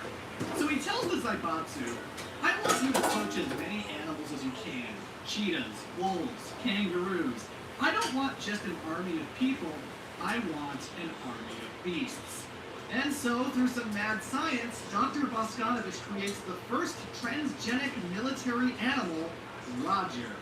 A boxing kangaroo that's meant to impose fear in the enemies of the Mishima Zaibatsu. I'd like to imagine that because Boskanovich was a hostage, that maybe this was his way of messing with them. But even still, you don't get this far without supervision. It's pretty hard to take Kazuya seriously when his big plan to conquer the world is to sick boxing kangaroos against his enemies. But it gets even better, because the second monster would come from an extinct species. Using DNA pulled from fossilized insects, Boskanovich then applies his experiment to a full-grown velociraptor.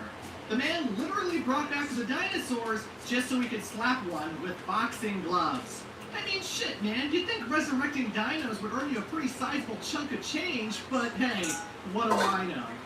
Now, these two characters are very jokey and douchey, but believe it or not, their existence is critical, just absolutely crucial to paving the way for the future. For Kazuya's animal poaching has caught the attention of the WWWC, a wildlife protection agency of which a certain woman is a member. That woman being Jun Kazama. If you have any passing knowledge of Tekken lore, you know what that means. If Kazuya hadn't tried to create military kangaroos, Jin Kazama would never have been born. But I'm getting ahead of myself. In order to establish his dominance to the world, as well as eliminate his enemies, Kazuya decided to sponsor the King of Iron Fist Tournament 2. It attracts the attention of the exact same cast from the original, as well as a few new faces like the Hong Kong detective Lei Wulong, a Taekwondo fighter named Beck, and a Muay Thai fighter named Bruce. The latter a bodyguard for Kazuya alongside Ganryu and Anna Williams. But hark! Be careful to anyone who dares enter this tournament, for it is rumored that Kazuya has made a deal with the devil himself. What I find interesting when you look at the promotional material of this game is how the roles are reversed. Whereas before, the entire cast was surrounding Kazuya, now they find themselves surrounding Heihachi. The hero is now the villain is now the hero. How many sequels managed to pull that off? It once again solidifies how fluid Tekken's morality is. Heihachi's not a good guy, but he might be better than Kazuya. Either way, a lot of the stakes seem much more personal this time around. Yoshimitsu wants to save Dr. Voskanovich. Kuma wants revenge on Paul Phoenix. King has become a drunk because his orphanage is going under, and only with the support of Armor King can he pick himself up. One of the Jack units wants to feel emotion and identity, and actually saves a little girl named Jane from a war-torn battle. It vows to protect the little girl no matter what. Michelle's mother has been kidnapped by the Zaibatsu because of a certain medallion she has. A medallion that will serve a much bigger purpose in Tekken 3. And while she's dealing with that, she also has to be careful of Ganryu because the sumo wrestler has been madly in love with Michelle since meeting her in the last tournament. Apparently, he begged Kazuya to rig the game so that they would fight each other. Lee Chaolan decides to side with his stepbrother Kazuya, although it's not because of brotherly love. Ultimately, he wants to sabotage his plans with the help of Lang Jinrei. And Heihachi, well, the man has a lot of pride. He has spent the last 2 years training like a beast, knowing that his son has finally lived up to the Misho name. He will not take him lightly this time. The stage is set, King of Iron Fist Tournament 2 begins. But right off the bat, Paul defeats Kuma again. Heihachi faces off with Lee Chaolan and puts him in his place. He tells his adopted son that when I get the Zaibatsu back, your ass is out. Michelle defeats Ganryu, telling the guy, sorry buddy, I'm not interested. She also gets her mother back, as well as the medallion. Lei Wulong faces off with Bruce and emerges victorious. Lei found information connecting Bruce to the death of his old partner, but when he tries to pursue him after the tournament, Bruce's getaway plane crashes and he supposedly dies. Nina Williams enters the tournament to assassinate Kazuya. Whether she got defeated by him or by Anna is not very clear. The point is that she suffers defeat, and Kazuya, being the absolute shit that he is, forces her into a cryo-sleep chamber. He renders her unconscious to forever be a human test subject. It's at this point that Anna realizes that she doesn't want to live in a world without Nina, and so she asks to be put in cryo-sleep as well. And Kazuya's just like, alright, whatever, I don't care. The Williams sisters together forever. But whatever cryo research is gonna happen, it'll happen without Dr. Voskanovich, because Yoshimitsu accomplishes his mission when he boards a helicopter that the good doctor is on. He takes out the guards and makes off with the scientist, slowly disembarking with his artificial propeller arm. Meanwhile, Jack, one of Voskanovich's creations, is playing with the little girl Jane while something sinister happens overhead. A giant space cannon designed by a scientist named Dr. Abel aims specifically for the one Jack unit that's competing in the tournament. It fires off a giant laser that pierces Jack's neck and shuts the machine down. Jane, traumatized over losing her friend, dedicates the rest of her life to studying robotics. Now, I don't know how well Jun Kazama did in the tournament. All I know is that she met with Kazuya. And she's not just a wildlife protector. She's not just a martial artist. There is something about the Kazama bloodline that allows her to feel the spirits and energy all around them. And when she meets Kazuya, she senses a sinister force, an evil aura that seems to be controlling his destiny. Almost like he's a good man, but there's some element that makes him do the evil that he does. And Kazuya, for whatever reason, is drawn to Jun. He finds her mysterious, her interest in him very intriguing. The two get close, very close. And at some point during the tournament, the two have sex. Yeah, These two should absolutely hate each other, but you know what they say, opposites attract. This is a PS1 fighting game. There are no scenes to elaborate on. Unless Tekken 8 or the Netflix anime series want to explain how this happened, you just have to take my word that Jun and Kazuya hit it off. Jun doesn't make much of an impact in the tournament. Hell, she doesn't even make it to the semifinals. No, that honor belongs to Heihachi and goddamn Paul Phoenix again. Yeah, for the second year in a row, he got that close to winning, but this time around, a gigantic traffic accident clogged up the expressway, and Paul was unable to reach his match in time. Loss by disqualification. Paul, dude, this is why you show up early, man. Come on. And so it ends like it did before, with Heihachi and Kazuya. And during the fight, Heihachi discovers the evil force that Jun had sensed, because this is where players first get introduced to Devil Kazuya. He sheds his clothes to become a purple devil man who can fly around and shoot lasers out of his forehead. And this isn't the result of one of Boskanovich's experiments. This is a natural part of Kaz's being that's been there since the very beginning. The Devil Gene, a strange mutation that allows him to transform into a completely different being. But he doesn't keep his consciousness, as the devil is its own person. Devil Kazuya has a will of its own and completely different ambitions compared to its host. The devil only exists to kill, to destroy, to cause all kinds of pain and suffering. It should also be mentioned that there's an angel in this game as well, some kind of good side to Kazuya that acts as the final boss when you play as the devil. She only appears in Tekken 2, and aside from the tag spin-offs, she never comes back or gets referred to ever. But in case you were curious, Kazuya's good side is depicted as a blonde white woman. So hey. But none of this matters. Devil or no, laser beams or no, Heihachi Mishima is the strongest man in the world, and he will air juggle your ass. Even with the scary demonic power, Kazuya loses to his father. Heihachi regains the Mishima Zaibatsu and once again proves his dominance. And thus he aims to rectify a mistake he made over 23 years ago. He shouldn't have thrown Kazuya into a ravine. Instead, he should have thrown him into a volcano. Yes, he picks up Kaz's unconscious body and chucks it into molten lava. Then he flies away by helicopter while the damn thing erupts in the background. Kazuya Mishima is dead. Heihachi does not fuck around.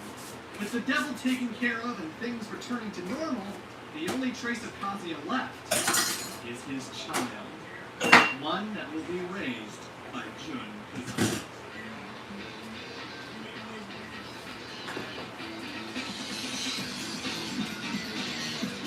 Tekken 3 is a turning point for the series in many ways. On the gameplay side, this is when it started getting really good.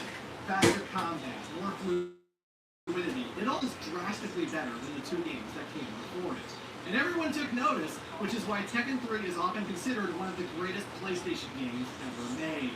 But in terms of lore, this game changed the tone, the visual style, and even the time frame. Tekken 3 takes place 18 years after Tekken 2, where once Heihachi had black hair, he now has gray hair. Where once we followed Kazuya, we now follow his son. A new generation of fighters, a new era to unfold. A new energy had entered the franchise, and it has been intoxicating ever since. So the story kicks off in South America, where an ancient evil awakens from some ruins. This evil is the god of fighting known as Ogre. Its origins are shrouded in mystery, with some theorizing that it was an outsider planet by extraterrestrials. It speaks a weird language, it's a big muscular green man, and the only thing it lives for is absorbing chi of other fighters. I don't know how martial artist energies differ from ours, but Ogre does. And with the ability to sense this power, he travels all over the globe to battle. And this actually leads to casualties, as Ogre finds King, the Mexican wrestler, and actually kills him! Oh yeah! Did you think King in Tekken 7 was the same King in Tekken 1? No way, Jose. Ogre beats the Taekwondo fighter Beck so badly that the dude ends up in a coma until Tekken 5. Martial artists from all over the world start disappearing, leading to Detective Lei Wulan to open up a case for it. But by far, the biggest target of Ogres is Jun Kazama. Ever since Tekken 2, Jun has been raising her son Jin in Yakushima, and she's trained him in martial arts, she's taught him good values, the importance of morality. But now something's coming. Because Jun can sense evil energies, she warns Jin that if anything ever happens to her, he needs to seek out his grandfather, Heihachi. And sure enough, Ogre shows up, trashes the place, and knocks Jin unconscious. When he comes to, both Ogre and his mother are gone. Aside from the non-canon tag games, Jun never comes back. Heihachi is intrigued by this ogre. He's always heard of it, but now the beast has finally woken up. If he could capture Ogre, study his body, study his blood, perhaps Heihachi could unlock that strength for himself. And Jin, his grandson, a chip off the old block. He takes the Mishima-style karate very well, convincing Heihachi that it would make for the perfect bait to draw Ogre out. And naturally, Jin is fueled with hate, fueled with revenge, desperate to fight Ogre once more. This would eventually lead Hachi starting the King of Iron Fist Tournament 3. But let's not get ahead of ourselves. He still takes care of Jin and puts him in high school. The Mishima Polytechnic High School, to be exact. A facility that not only has framed pictures of Heihachi everywhere, but also a giant golden statue so that the students can worship him like a god. Again, I find Heihachi so damn fascinating because the guy is just so in love with himself. Anyone who can win the King of Iron Fist is given a trophy that is modeled after his own head. The dude literally has a bowling alley in the Zaibatsu headquarters with these trophies as the bowling pins. I tell ya, I would love to have Heihachi as my grandpa. And I'm not the only one, as Jin goes to school with Ling Xiaoyu, a Chinese girl who is distantly related to Wang Jinrei. One day, she stows aboard a yacht belonging to the Mishima Zaibatsu, and despite being a teenager, she single-handedly kicks all of the guards' asses. Heihachi finds this so impressive and so amusing that he agrees to take her as a ward, enrolling her into his school. And as a gesture of good faith, he also gives her a bodyguard. Panda! Specifically, a panda bear that knows Mishima-style karate. Why a panda bear? There's gotta be better and easier ways to give Xiaoyu protection, you know? This is the second time Heihachi's raised a bear. Actually, no, sorry, I have to scratch that. With the time jump, the original Kuma passed away of natural causes. I know, that's sad, right? But don't worry, because Kuma had a baby cub, and that bear is also named Kuma. Yeah, Heihachi isn't a very creative person, especially when you realize that Kuma is the Japanese word for bear. Kuma may as well be exactly the same as his dad, down to the rivalry with Paul Phoenix. Although there is one difference. He's in love.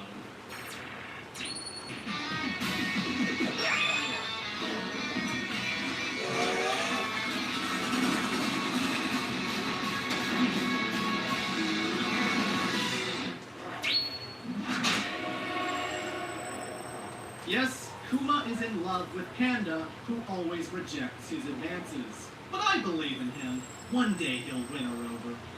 Besides being Xiaoyu's best friend, Panda is also her method of transportation. And this bear must have a rocket jet up her ass because holy shit, Panda runs about as fast as Sonic the Hedgehog. I just can't with this series sometimes. Jin Kazama has done his fair share of fighting though, and this earns him the rivalry of Hwarang. Hwarang is a Taekwondo fighter who served under Beck from Tekken 2. But with his master hospitalized because of Ogre, the kid's gotta let out his frustration somehow. He and Jin once battled each other to a draw, much like Kazuya and Paul before them. And you can bet that these two will be seeing more of each other as the series goes on. Eddie Gordo, one of the coolest characters ever. Tekken 3 was my introduction to capoeira. I had never seen anyone fight with dancing flair before. It was just so damn unique. Eddie was sent to prison years ago for the murder of his father, a crime he didn't commit. While behind bars, he met a capoeira master who agreed to teach Eddie everything he knew. Once he gets out of prison, he seeks out the Mishima Zaibatsu to help him find his father's killers. Brian Fury, oh man, this guy's a nutjob. Originally a corrupt police officer in Hong Kong, Brian was killed when he got involved in a shootout. Dead, finito, deceased. That is until his body was recovered by Dr. Abel, the creepy scientist that took out Jack. If Boskanovich is the Dr. Light, then Abel is the Dr. Wily.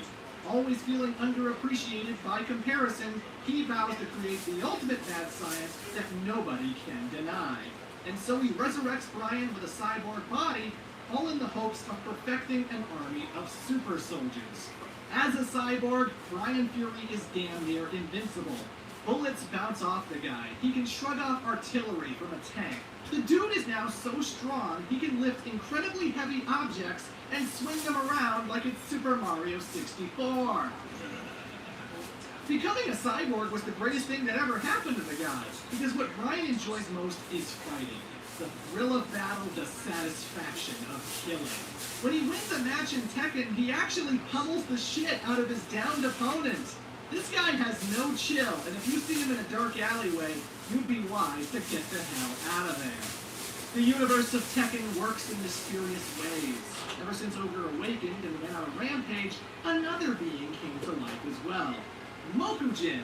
Mokujin is a 2,000-year-old training dummy whose entire motivation is to eliminate Ogre. This is a unique fighter in that it mimics every other fighting style in the game, switching out how it plays every single round. I want to say that Mokujin is just a comic relief character because all of its endings are very strange. Like, apparently Mokujin has a giant, big-breasted wife who mistreats him badly, forcing him on errands in a live-action forest. Also, he loves playing Tekken 3, which is an arcade in this forest. Duh! In one ending, he literally visits the Bandai Namco headquarters for a tour, flirting with all of the ladies who work there. All of this is canon, goddammit! And rounding off the roster, there's a few returning characters, but also a lot of new generation types. Instead of having Martial Law, we now have his son, Forest Law. Although, you know what's weird about that? From Tekken 4 onwards, Martial returns to enter the tournaments, and Forest doesn't. They establish that the son fights exactly like the dad, and then they go, you know what? We like the dad better. King's still in the game, but it's obviously a different person. It's a boy who grew up in the original King's orphanage, mentored by Armor King to be his replacement. Michelle has retired from fighting, but she taught everything she knows to her adopted daughter, Julia. Julia's goal is to reforest her land when all of a sudden the Mishima Zaibatsu kidnapped Michelle and the medallion she recovered in Tekken 2. It turns out that this object that got Michelle's father killed apparently has the power to control Ogre. I'm not sure if Heihachi ever figured out how to use it. Remember Jane, the little girl that Jack saved? Well, after 18 years of learning robotics, she manages to install Jack's consciousness into a new experimental body, thus creating Gunjack. The Williams sisters finally wake up from their cryosleep. Apparently they sensed Ogre's presence and it jolted them awake. Very peculiar. Anna came out fine, but Nina emerges with amnesia.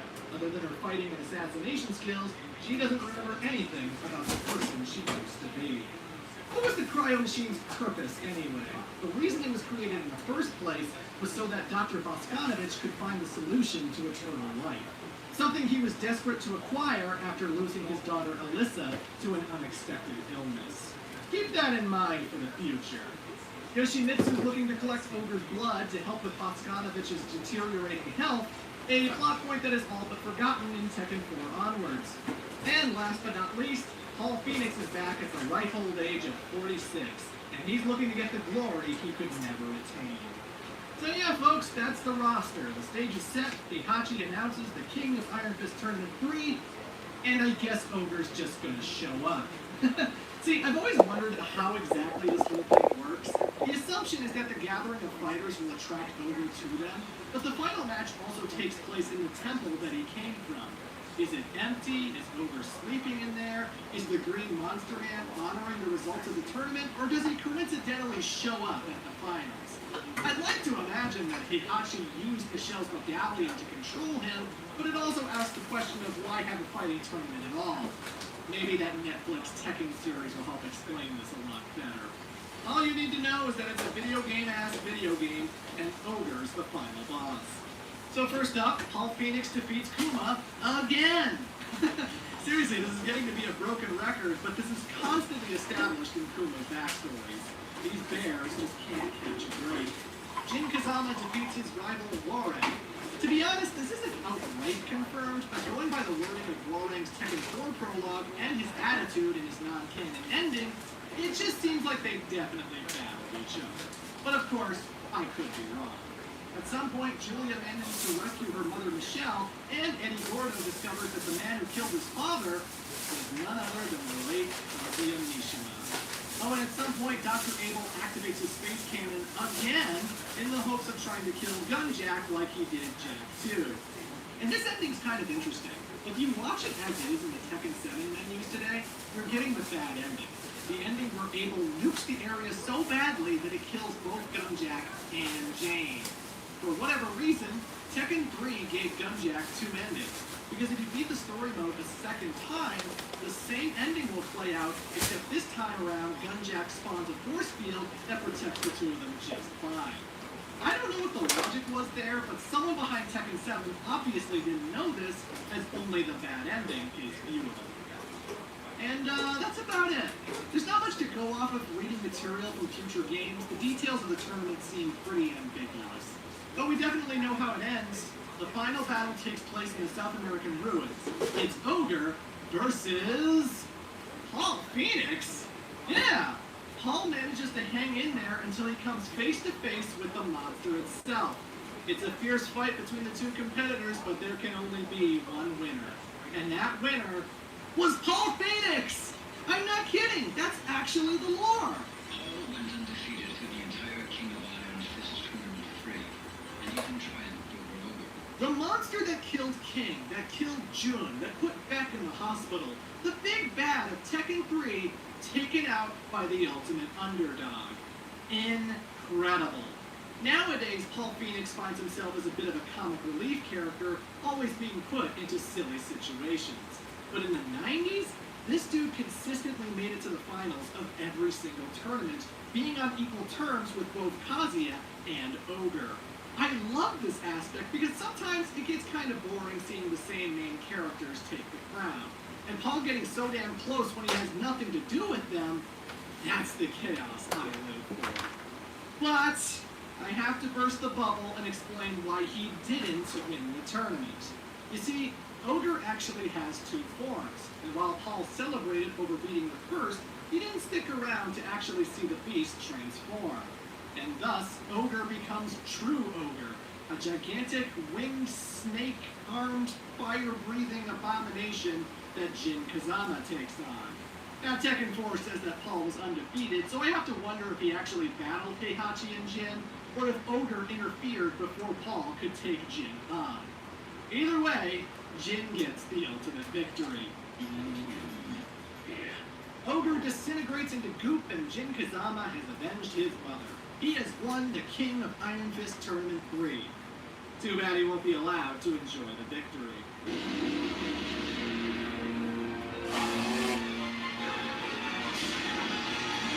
Jesus Christ! Not only is Heihachi a shitty father, he's a shitty grandpa too. With Ogre defeated, Jin is no longer any use to him. Just another blood relative getting ready to knock him off his perch. Plus, this is Kazuya's son, which means there's a very good chance that this kid has some devilish tricks up his sleeve. And well...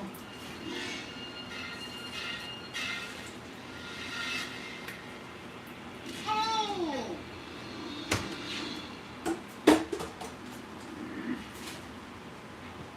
You gotta love how Heihachi was thrown head first through a thick stone wall, was spiked into the ground from a massive fall, and the dude just gets up like it's nothing.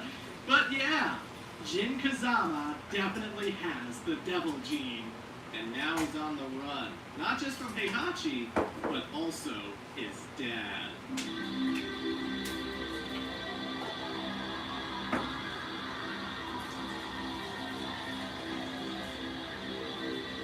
I personally love Tekken 4. I know it's the black sheep on a competitive level, but in terms of atmosphere and music, overall presentation, I always thought this game was amazing. It was the first entry to start having prologues before a character's story, and that saves me a world of research.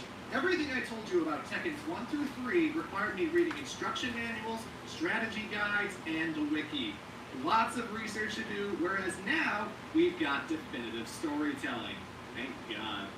So 2 years have passed since the defeat of Ogre. Jin Kazama has been hiding in Brisbane, Australia, where he's been unlearning Heihachi's teachings. Because Jin now loathes the Mishima bloodline and everything associated with it. Heihachi has been searching for him this whole entire time. You see, even though the Zaibatsu recovered Ogre's body, he can't actually use its power without one key ingredient. The Devil Gene. Without his grandson, there's just nothing he can do. But one day, the Zaibatsu brings him brand new information about G Corporation, a biotech firm that deals in genetic research. It turns out that after the King of Iron Fist Tournament 2, they recovered Kazuya's body from the volcano. How did they know to find him in there? Was Heihachi just bragging to everyone he knew, like, yeah, I threw my bitch-ass son in there. It was awesome! But if the company has Kazuya's body, that means Heihachi can steal it and get the Devil Gene. So he sends in the Tekken Force, the Zaibatsu's military squad, to ransack the G Corporation building. They bust in, dispose of the scientists, steal all kinds of data like it's nothing. Until they don't. Because all of a sudden, one man single-handedly kicks their ass.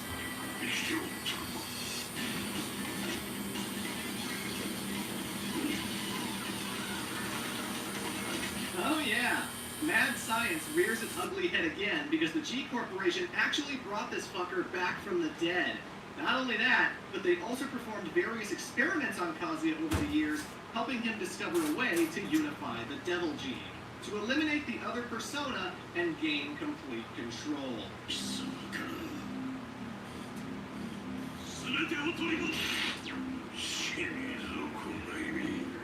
Bad day for Heihachi, but this presents an opportunity. Heihachi announces the King of Iron Fist Tournament 4, and instead of just getting a trophy, the winner will gain control of the Mishima Zaibatsu itself. Ah, damn! Kazuya definitely recognizes this for the trap that it is, but gladly participates anyway. And Jin, upon hearing of both the tournament and his father's survival, also rushes in to eliminate his family for good. Certainly no love lost for his evil father. But yeah, Tekken 4's got a lot going on in the story, with only 3 of the characters being new. Instead of having Eddie Gordo, we have Crispy Montero. She is the granddaughter of the capoeira master who taught Eddie how to fight. After Iron Fist 3, Eddie passed this knowledge on to her, making her gameplay damn near identical. When Eddie leaves to confront his father's killer, she chases after by entering the tournament. And then there's Craig Marduk, a Vale Tudo cage fighter. This guy was on top of the mixed martial arts world.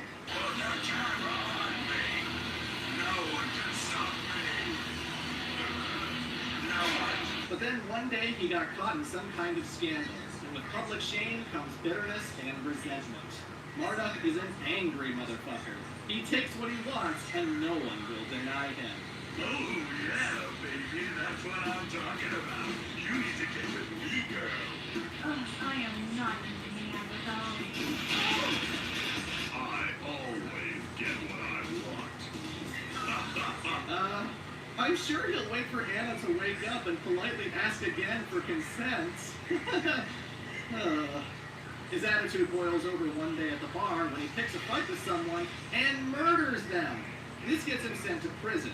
He'd be serving a much longer sentence if not for some mysterious benefactor.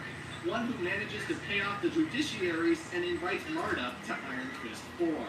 Who is this benefactor? It's King. For you see, the man that Marduk murdered was actually Armor King. Yes!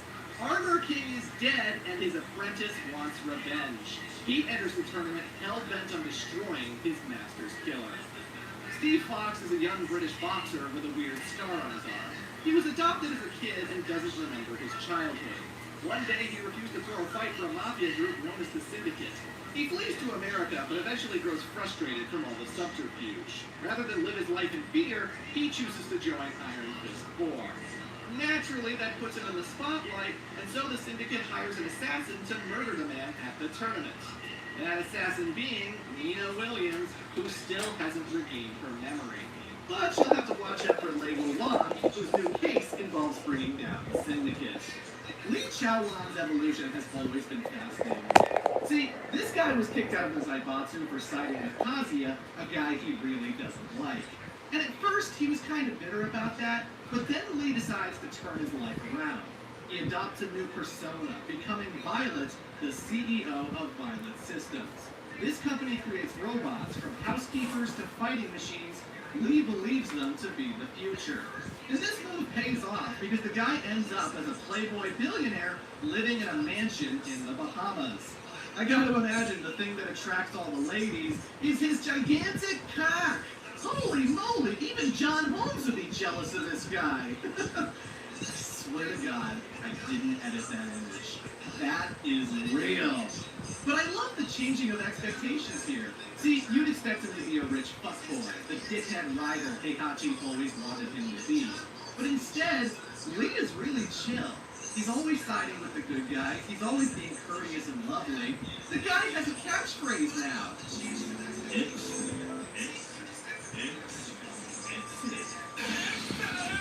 Anyway, he enters the tournament to help demonstrate the capabilities of Combot, a machine he designed that can copy any fighting style.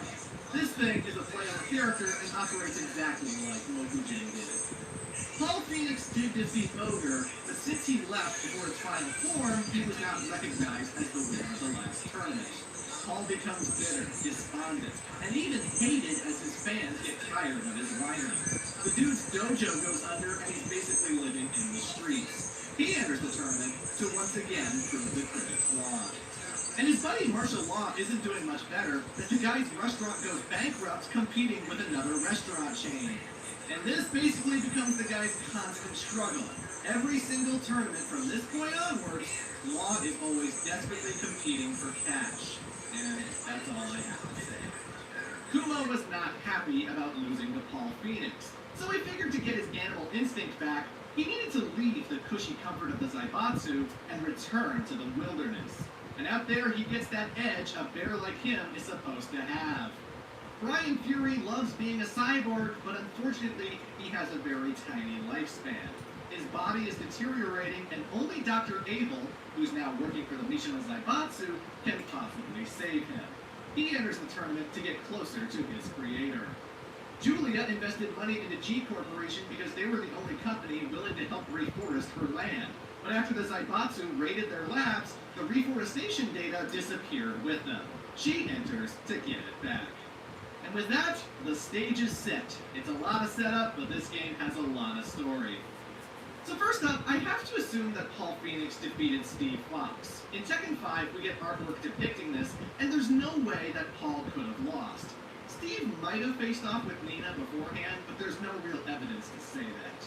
But now it's time for another crazy reveal. Lei Wulong comes to Steve with information that he found in the Zaibatsu's mainframe. And this is bombshell stuff. Basically, Heihachi was trying to absorb Ogre's power, but he had to do a lot of experimenting to get results. And what makes better test subjects than children? But Heihachi doesn't abduct children. Oh, no. Instead, he takes advantage of the cryo chambers he's come back to and impregnates Nina Williams through in vitro fertilization. Oh yeah! Steve is Nina's lab baby, and the kid was experimented on by creepo doctors like it's some kind of horror show. And you know, when you remember that Anna was also in cryosleep, it really makes you wonder if she's got a kid out there too. Good lord. When the Syndicate briefs Nina on her target, she finds this surprising and decides to give up on the mission. But she's not exactly broken up over this. She doesn't try to talk to Steve. Hell, she willingly works with Heihachi later, reinforcing her cold, detached nature. To her, it's just business, nothing personal. Afterwards, Lei Wulong would take down the Syndicate for good. King faces off with Marduk and absolutely destroys him, but it's still not enough. King follows Marduk into the hospital where he plans to end his life for good. But as he's about to deliver the killing blow, he notices the cage fighter's belongings on the table. And seeing that photo of Marduk's family made King realize that if he were to go through with this, he would be no better. It's a pretty good scene, as long as you can take the Jaguar part seriously. Now, Brian Fury ends up meeting with Dr. Abel, but unfortunately for the bad doctor, his ass gets punched so hard that his body makes a giant crack in the wall. Considering Brian's entire motivation for entering this tournament was to extend his lifespan, I'm not really sure why he did this. Brian loves being a cyborg. The guy would be dead otherwise, so what gives? Brian falls unconscious after this punch, but Yoshimitsu, oh yeah, Yoshi's in this game, ends up finding him. He takes Brian to the Manji clan's headquarters, where the good Dr. Boskanovich tells him that he will absolutely help. Well, ain't that nice of him? I wonder how Brian will repay the favor. But it should be mentioned that Dr. Abel never comes back. He's not in Tekken 5, not in Tekken 6, and when he does get a mention in Tekken 7, it's in the past tense, referring to the late Doctor's legacy. He's absolutely dead, so I have to make assumptions. Aside from winning the tournament, Brian's ending is absolutely canon, so there's no reason to assume that he didn't destroy Abel. Kinda surprising. I figured they would have kept that character around. For the fourth time in a row, Paul Phoenix faces off with Kuma. Well, technically the second, but you know what I mean. But wallowing in misery can't compare to training in the wilderness. Kuma does what his father couldn't and defeats Paul Phoenix. At long last, right? I guess he's not that much of a joke character if he can beat the man who beat Ogre. Lee ends up facing off with Kazuya, but the Playboy is still no match for his stepbrother. He and Combat both suffer defeat. With victory over Lee, Kaz is all set to face off with his son, Jin Kazama. But unfortunately, the kid doesn't show up and ends up disqualified from the tournament. And that's because Heihachi sicked the Tekken Force onto him, where they proceed to drug and capture the lad. Thus, the final battle is a three-peat, as it's once again between Kazuya and Heihachi. Interesting thing about this encounter, when you play as any of the non-Mishimas, Heihachi is typically the final boss. Now, when he's facing off with Kazuya, he wears his traditional black gi. But with anyone else, he always enters the arena in a fundoshi. After all, Heihachi is a warrior's warrior. He doesn't want any tricks, he doesn't need assistance, he wants to fight completely naked. The only problem is that it's incredibly revealing. Heihachi's bare ass is staring the player right in the face! Look at that thing! The string is riding right up his ass crack! I can practically see his taint! I don't mean to be disrespectful to Japanese culture, but good lord! Am I a gamer or a proctologist? So after a tough bout, believe it or not, Heihachi once again defeats Kazuya. I know, right? After that amazing opening, after all those years of wanting revenge, and the old man still pulls it off. Heihachi is the official winner of the King of Iron Fist Tournament 4. But the old man's not done, and he tells Kaz that he can lead him to Jin. So the two travel deep into the Zaibatsu compound to a temple in the forest known as Hanmaru. There, Kazuya finds Jin tied up in chains, which couldn't be more perfect. The devil takes over Kazuya once again and explains that when Jun and Kaz got together, a part of himself went away into the body of Jin. Hence why he has the devil gene. But now's the time to take that power back. Or so the devil thinks. Because the 20 years of research that Kazuya has done has helped teach him how to unify this power. Fighting from within, Kazuya eliminates the devil persona completely, incorporating it into his own being. There is no devil anymore, only Kazuya. That's sweet, he's a good guy now, right? Oh, don't be silly. Kaz may be in control, but he still wants the same thing. The power to conquer the world.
So Jin and Kazuya battle each other for the first time ever. A devil gene clash between father and son. And in the end, Jin Kazama proves his strength by beating his old man. But that's when Heihachi takes advantage and picks a fight too! But this kid is so damn talented, he disposes both of the Mishimas at the exact same time. The chance to rid the world of this menace is finally here.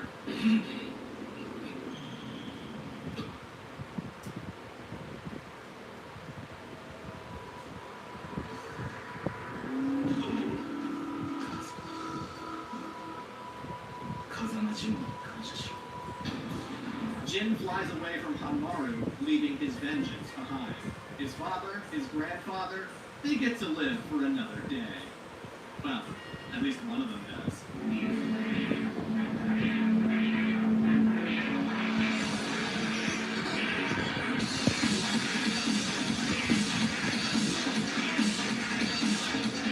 Immediately after Jin leaves, the temple gets bombarded by jack robots belonging to the G Corporation. The company has betrayed Kazuya and is now looking to dispose of him as well as Heihachi.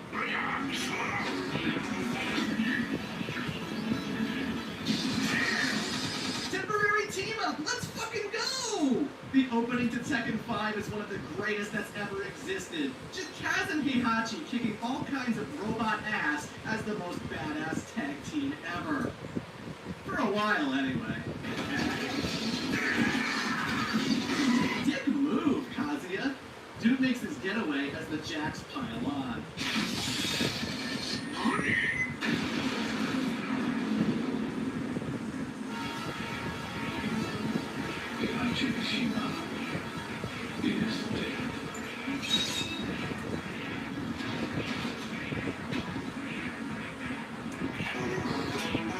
Oh, that's so badass.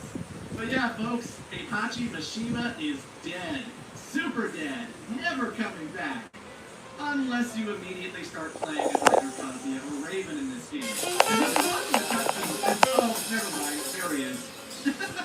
Heihachi is playable in Tekken 5, so the whole getting killed thing is kind of meaningless. So like, the jacks blow up Hanmaru, and Heihachi gets blasted from the site. Just launched across the entire forest, eventually landing in a grave in a nearby cemetery. He penetrates the dirt and just lies there, and lies there, and lies there. And 2 months later, Heihachi finally wakes up, completely fine, ready to bust some heads. The man is unkillable! The guy was literally buried under dirt for months, and he didn't need to eat food or anything. I think he might secretly be a Kryptonian. But yeah, interesting thing about Tekken 5. According to Tekken 6, Heihachi only woke up after Tekken 5. His entire existence is non-canon because he was never there. Which is a shame, because he missed out on a family reunion.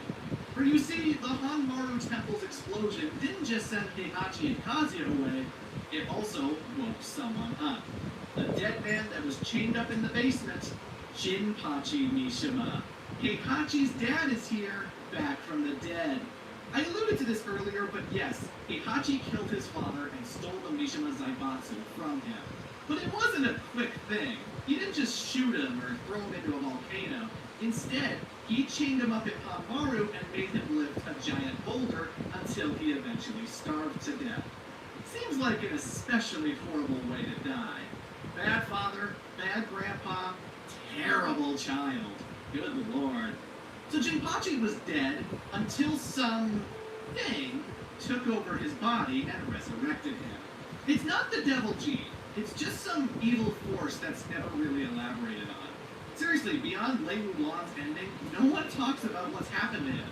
Even the Tekken wiki is just like, it's a demonic force of unknown origins. So, yeah. The idea is that this demon force is slowly taking over his body, and when it gains full control, it's going to destroy the world. So using his last ounce of humanity, Jinpachi takes control of the Mishima Zaibatsu. And 2 months later, he announces the King of Iron Fist Tournament 5. Because why call the military? Why kill yourself? Just get a bunch of martial artists to take you out. Dumb plot, but hey, that's the setup for Tekken 5. Once again, the prize is the Zaibatsu itself, which intrigues Jin Kazama, who is now suffering nightmares that trigger his devil gene. His alter ego is too dangerous, and Jin can't hold it off forever. He enters the tournament to find a solution. We got another batch of newbies to talk about, one of which you've already seen. Raven. There's not much to say about him. He's a special operatives agent working for a shadowy organization. He's entered the tournament to collect information. Nondescript, non-specific information. He is but one of many Ravens that all serve under one leader, a aptly named Master Raven. All you need to know about Raven is that he's so cool he can stand on top of a fighter jet while it's flying at full speed. Hell, he can stand underneath one. Those are some magnetic boots, man. Next up is Feng Wei, a Chinese Kempo fighter who wants to be the strongest man in the world. After getting into fights outside of his training, he gets scolded by his master. Naturally, Feng took that as an insult and murdered the man. He then spends his time seeking out a scroll known as the Secrets of Godfist, something he believes will give him ultimate power. He attacks every dojo he comes across looking for the thing until it becomes clear that it's in the clutches of the Mishima Zaibatsu. He enters the tournament to retrieve it. But his dojo attacks spur another competitor, and her name is Asuka Kazama. I want to repeat that. Asuka Kazama. This girl is a distant relative of Jun Kazama and the cousin of Jin Kazama. I have no idea how big the Kazama family is, but it's clearly far from gone. After Feng Wei attacks her family's dojo, the girl rushes into the tournament to get revenge. She apparently doesn't know that Jin is related to her, so I guess Jun didn't talk with the rest of her family. Next up is Lily de Rochefort, the daughter of a wealthy oil tycoon. One day she got abducted by criminals who wanted to ransom her for money. But Lily didn't go without a fight, and she managed to beat the crap out of her captor. The thrill of combat was intoxicating, so from that point onwards, she spent her time learning martial arts in secret so as not to upset her troubled father. One day she gets into a fight and defeats Forrest Law, and that's when he hands her the invitation to the King of Iron Fist Tournament 5. She figures what could be better for her daddy than to obtain a Mishima Zaibatsu. You remember Roger the boxing kangaroo? Well, it turns out that he found a wife and the two had a baby, Roger Jr., and everything was going hunky-dory until strangers came and kidnapped the guy. So Roger Jr., inside the pouch of his mother, enters the tournament to save his father. But let's be honest, his mom is doing all the legwork. I guess she was genetically altered by Dr. Boskanovich too? And also, isn't it kind of dangerous to keep your child on your person when you get into fist fights with some of the deadliest warriors known to man? Your child could get fucking killed out there! Bad kangaroo! Bad! Xiao Yu managed to find out the Mishima history after Iron Fist 4, and she feels really sad that Heihachi died. If only he hadn't thrown his son into a ravine. There's a reason why the most organized people never seem to take notes in meetings. They use Otter AI, the #1 AI note taker that captures every word automatically. Otter accurately summarizes meetings, generates detailed bullet point notes, assigns action items to each person, and it syncs to Salesforce, Notion, Slack, wherever you work. Use the chat to search across any conversation instantly. It's like having a silent teammate who remembers everything perfectly so you can focus on the actual conversation. Try it once, it's free, and I promise you will never go back to meetings without it.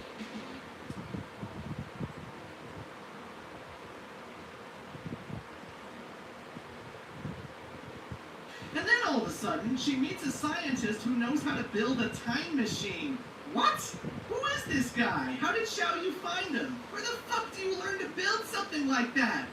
Don't worry, Tekken doesn't get so crazy that characters travel back in time. At least, not yet. King may have been satisfied with defeating Marduk, but the guy was undefeated and he doesn't take his loss very well. The dude literally steals the late Armor King's Jaguar mask and demands a rematch.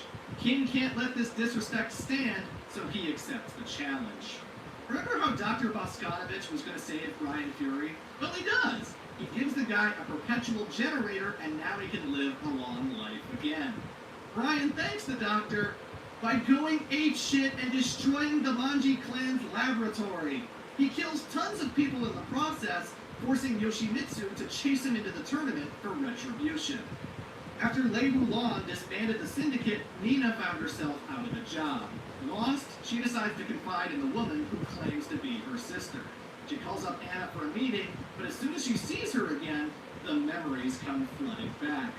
Nina remembers everything, including how the Zaibatsu defeated her. Instantly, Nina starts trying to kill Anna, and the two battle for literal days. That's a lot of stamina. Eventually, the two get exhausted and agree to settle things at the tournament. That bitch. After Christie's grandfather finally gets out from prison, she and Eddie find that he's incredibly sick. It's after talking to a doctor that it's discovered he's terminally ill. Lacking the money needed to save his life, the only hope these two have is to win the tournament. After Kazuya was defeated during Iron Fist 2, Ganryu retired from sumo wrestling. But he still likes to keep track of Zaibatsu events, and that's how he comes across Julia Chang. Reminder, this guy was madly in love with Michelle, and now he's become infatuated with her daughter at the ripe old age of 55. Since Julia's still seeking G Corporation's reforestation data, Ganryu figures retrieving it himself would be the key to winning her heart. But he's not the oldest competitor returning, because Jinpachi sent his best friend Wang Jinrei a letter inviting him to compete as well. And let's see, at this point in the story, Wang would be 105 years old? The dude was 82 back in Tekken 1? His bones must be as stable as graham crackers at this point. But hey, maybe he'll surprise me. And on that note, let's talk about the tournament. So first up, Jin Kazama defeats Wang Jinrei.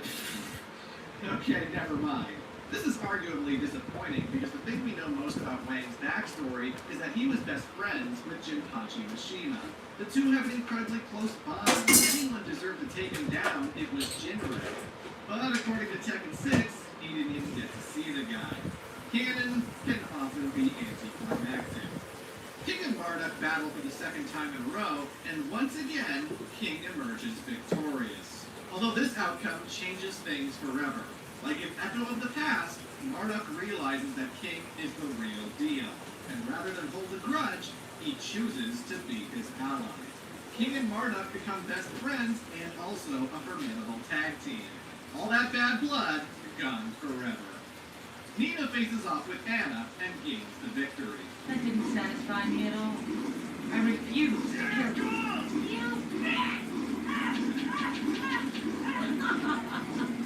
Paul Phoenix enters the tournament with new determination after losing to Kuma. And of course, because someone fucking hates Paul, he finds himself battling Kuma yet again. This time, Paul squeaks out a victory, but he is so exhausted from the encounter that he bows out of the tournament. Yoshimitsu clashes with Brian Fury and scores the win. Afterwards, the cyborg makes his escape, living to fight another day. Asuka meets with Lily for the first time and defeats her. But this would be the worst mistake of her life because she's made a lifetime rival for doing so. Lily forever obsessed with wanting to one-up the young Kazama. And that's all I got to say about Asuka because the girl never ends up crossing paths with Feng Wei, the guy she wanted to fight. She also never interacts with her cousin Jin, thus wasting a lot of potential the character could have had. Since Feng doesn't win the tournament, eventually he just breaks into the Mishima Zaibatsu's vault and steals the scroll he was looking for. And instead of gaining ultimate power, he instead finds words of wisdom. He who destroys all other fighting styles and makes them his own shall become a warrior superior to all men.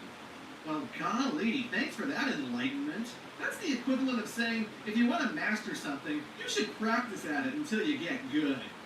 Riveting. Feng takes this advice, and his story hasn't budged since. Jin faces off with his rival Warang, who was recently reunited with his master Beck after he finally woke up from his coma. And taking the new advice that Beck put onto him, Warang gives it his all in the fight, and he actually wins! Yes, he defeats the badass hero of the last two games, putting him down and knocking him out. Holy shit! This is what I like to see. The Mishimas aren't so invincible. But while he lies unconscious, something else wakes up. Devil Jin. The devil form rises up, catching Warang off guard, and just brutalizes the guy. Fucks him up good, to the point that he has to be sent to the hospital in critical condition.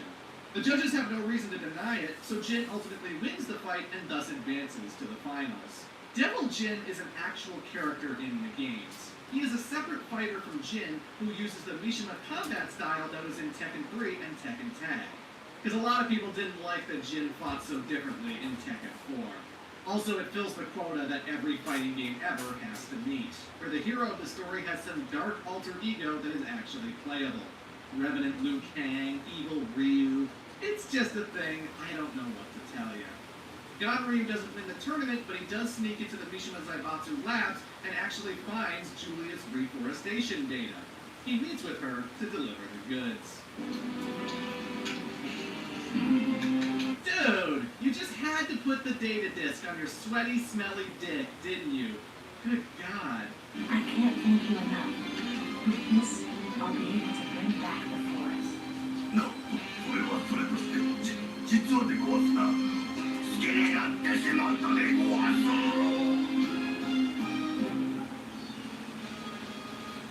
Oh God, Ryu. He did a great thing for the wrong reason. Don't think she'll be interested anytime soon. However, this is a great day for Julia because getting that research back allows her to actually grow a little seedling, thus making it possible to reforest her land. The thing she's always wanted, now back on track. In another laboratory, one abandoned by Dr. Boskanovich, Roger Jr. goes looking for any kind of trace of his dad. And well...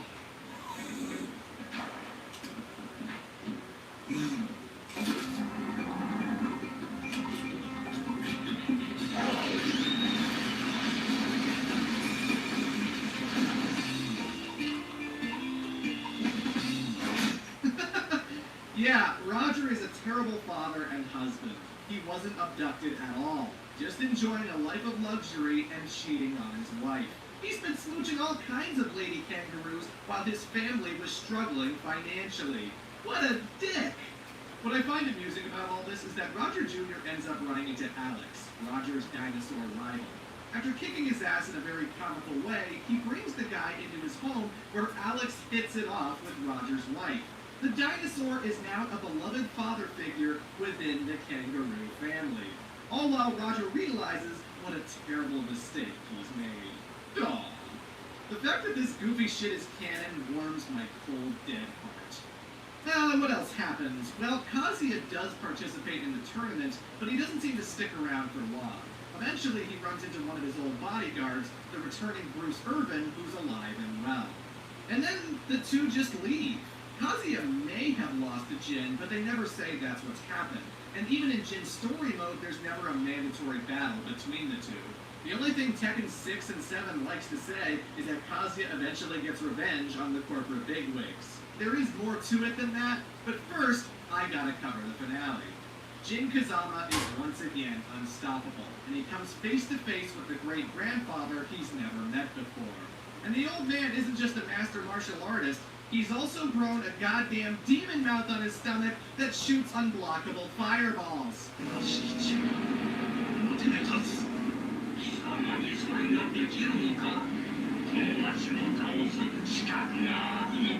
In the middle of a whirlwind tornado, Jin battles his great-granddad with everything he's got.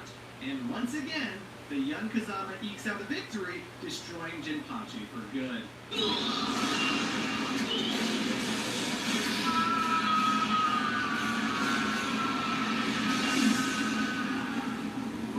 But this presents an interesting ending to Tekken 5. Instead of running off as Devil Jin, he stays put and inherits the Mishima Zaibatsu. All those Yakuza, the Tekken Force, the entire conglomerate, it all belongs to the most noble and heroic member of the Mishima family. And it makes you wonder, now that Jin has all of this power, what's he gonna do with this?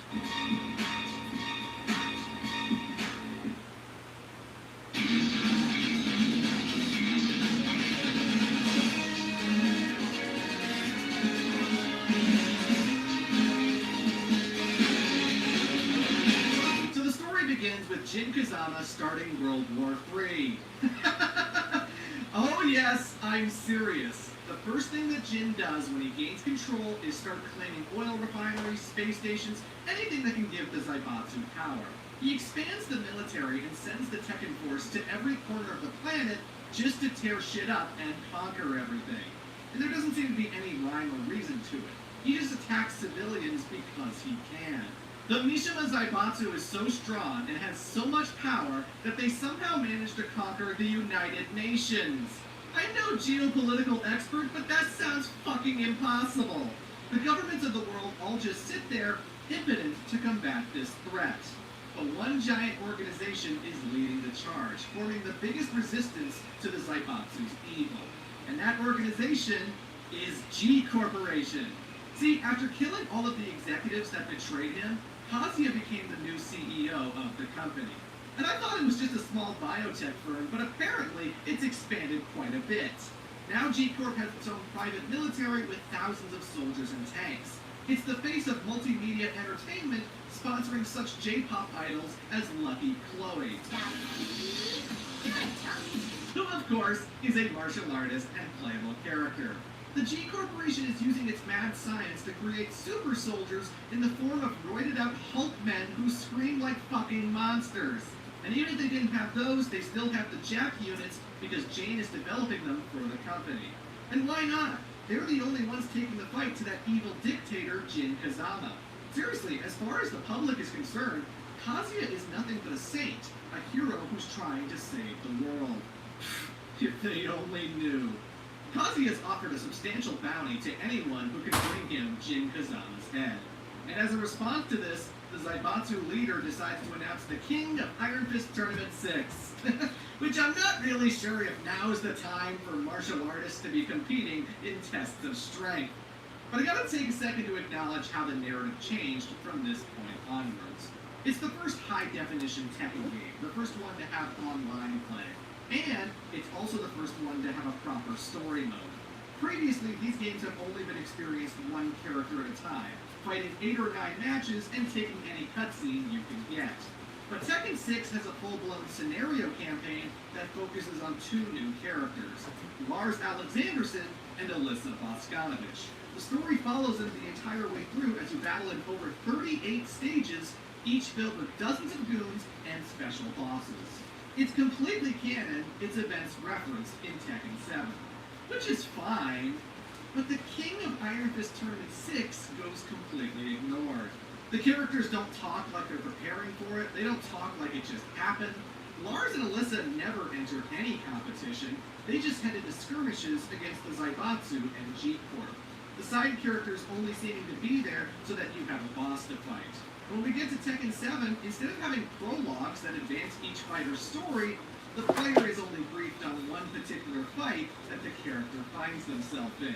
Unless you're a DLC character, in which case you don't even get that. Tekken 6 and 7 are far more interested in what's going on with the war and the Mishimas. I don't have any tournament details anymore because there aren't any. So yeah. Lars Alexanderson used to be the head of the Tekken Force. Apparently the dude's always been there behind the scenes, we just never got acquainted with him. But when Jin Kazama starts using the Zaibatsu to destroy the world, Lars takes a step back and asks himself, wait a minute, are we the baddies? And so he breaks off, managing to take over 50% of the Tekken Force with him. God damn! These turncoat Tekkens would wear new flags and call themselves Yggdrasil. It's at this point that Eddie Gordo approaches Jin for help regarding his capoeira master. See, he didn't win the last tournament, which means he still doesn't have the money to pay for his medical bills. Jin agrees to help, but only if Eddie fills the vacant spot left behind by Lars. And so Eddie Gordo becomes the leader of the Tekken Force, participating in a war he wanted nothing to do with. He shares an advisory role with Nina Williams, who acts as Jin Kazama's second-in-command. In fact, Nina joining the Zaibatsu encourages her sister Anna to join G Corporation along with Bruce Irvin. Quite the stables we got here. Anyway, the plot really kicks off when Yggdrasil goes on a mission to take over one of the Zaibatsu's laboratories. Lars leads his squad inside, kicking all kinds of ass, but eventually they come across a control room with some kind of cryo chamber. シリウムとボスコノビッチの娘に似ておる。博士の娘はすでに死亡していたはずです。Yeah, do you remember that plot point from Tekken 3? Of course you don't. During this invasion, Yggdrasil gets surprised when G Corporation also shows up, flooding the place with Jack robots. There's a scuffle and an explosion which knocks Lars out and conveniently gives him amnesia. It's at this point that he accidentally opens the cryo chamber, unleashing Alyssa Voskanovich, who is equipped with jet boosters, chainsaw arms, and also has the ability to take off her own head and use it as an explosive. She has an infinite supply of heads, thanks to nanomachines. This character is so anime and over the top that even for some Tekken fans, it was too much. Oh, I can handle the Devil Gene. I can handle bears who know Kung Fu. But kawaii anime robot girls who tear shit up with chainsaws? You've gone too far, Tekken! I'm more shocked about what kind of guy Dr. Voskanovich is. The old man lost his daughter to disease and then completely recreated her as a fighting robot. That's really weird, man! Also strange, Dr. Voskanovich never appears in either Tekken 6 or Tekken 7. His robo-daughter plays such a significant role in the story, and he just goes bye-bye. Where is he? I don't think he's dead. He shows up for the tag games trying to analyze male pattern baldness on the Mishimas. No, really. Which apparently is negated by the Devil Gene. No, really. But he himself is just gone now. The way that stories are told in Tekken is just so bizarre sometimes. Anyway, Lars and Alyssa escape the base, and since they both don't know what's going on, they decide to go on a journey for answers. One which has them fighting street thugs, the Tekken Force, robots, bear cubs, kangaroos, marching parade, sumo wrestlers, and even goddamn demons. There's so little narrative structure to the campaign that I have no idea why they're in the places that they are. What good is finding Armor King gonna do? Oh yeah, Armor King's alive. Kind of. See, after King and Marduk made up and became friends, someone ambushed the Valley Tudo fighter in the locker room. And he looks exactly like Armor King. But later, King is reminiscing about his old master when he makes a shocking discovery.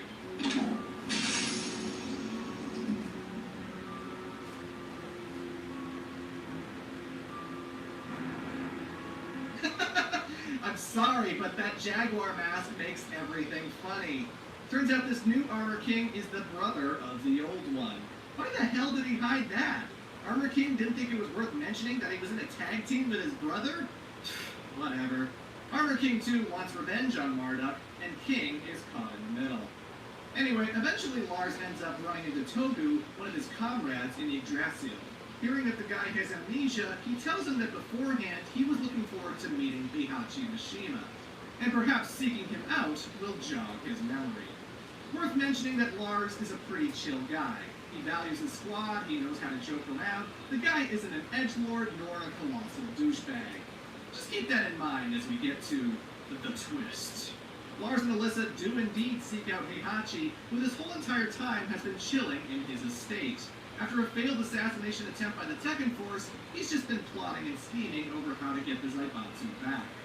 Upon seeing Heihachi, something triggers in Lars's head. His memory comes back completely, reminding him of his true heritage.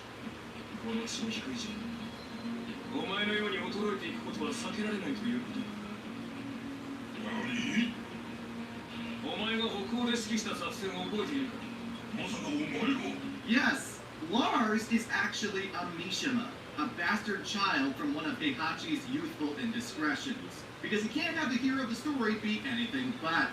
With his memory returned, Lars aims to kill the man who abandoned his mother.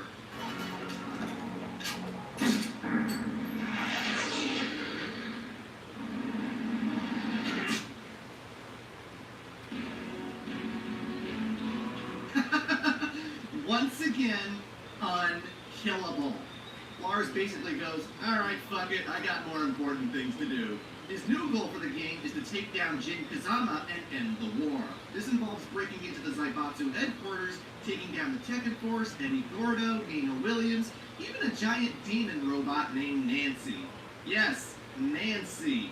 And of all the times I've gone through Tekken 6's arcade mode, I have never beaten this damn thing. It kicks you to the next match as soon as you lose, so it takes forever just to retry. Screw you, Nancy. But eventually Lars ends up riding the elevator into Jin's throne room. where the guy has commissioned a comically evil statue of his devil gauntlet clutching the world. Just a tad on the nose. Before Lars can take this guy out, though, Jin activates his secret weapon.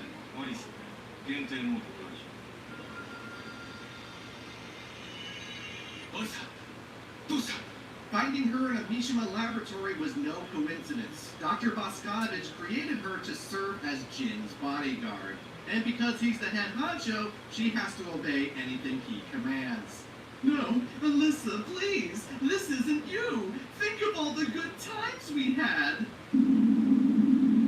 Anyway, Jin makes his escape and heads to Egypt, to a special ruin that was hidden away by magic until the Zaibatsu started destroying the world. This place houses a very nasty creature known as Azazel, the Rectifier. And apparently it's waking up, creating volcanoes and shit in the Middle East. Lars is joined by Raven and proceeds deep inside, where he encounters the G Corporation as well. He and Kazuya have a scuffle.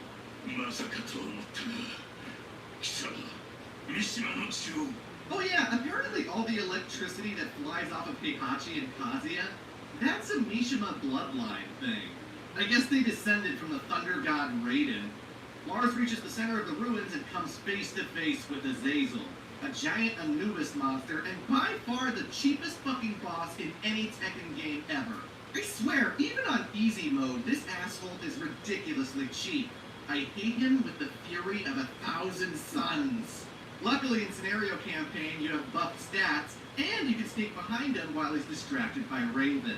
Double teaming this prick is so damn satisfying. Lars defeats the creature, but he still has one target left, Jin Kazama. But not before being forced to battle his former friend.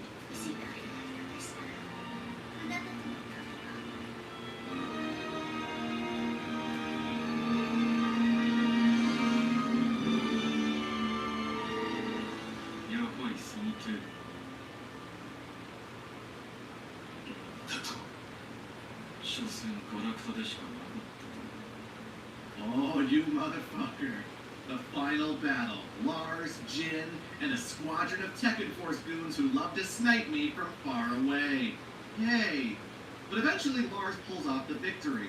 And it's now, at the end, where we finally get an explanation as to why Jin did all this.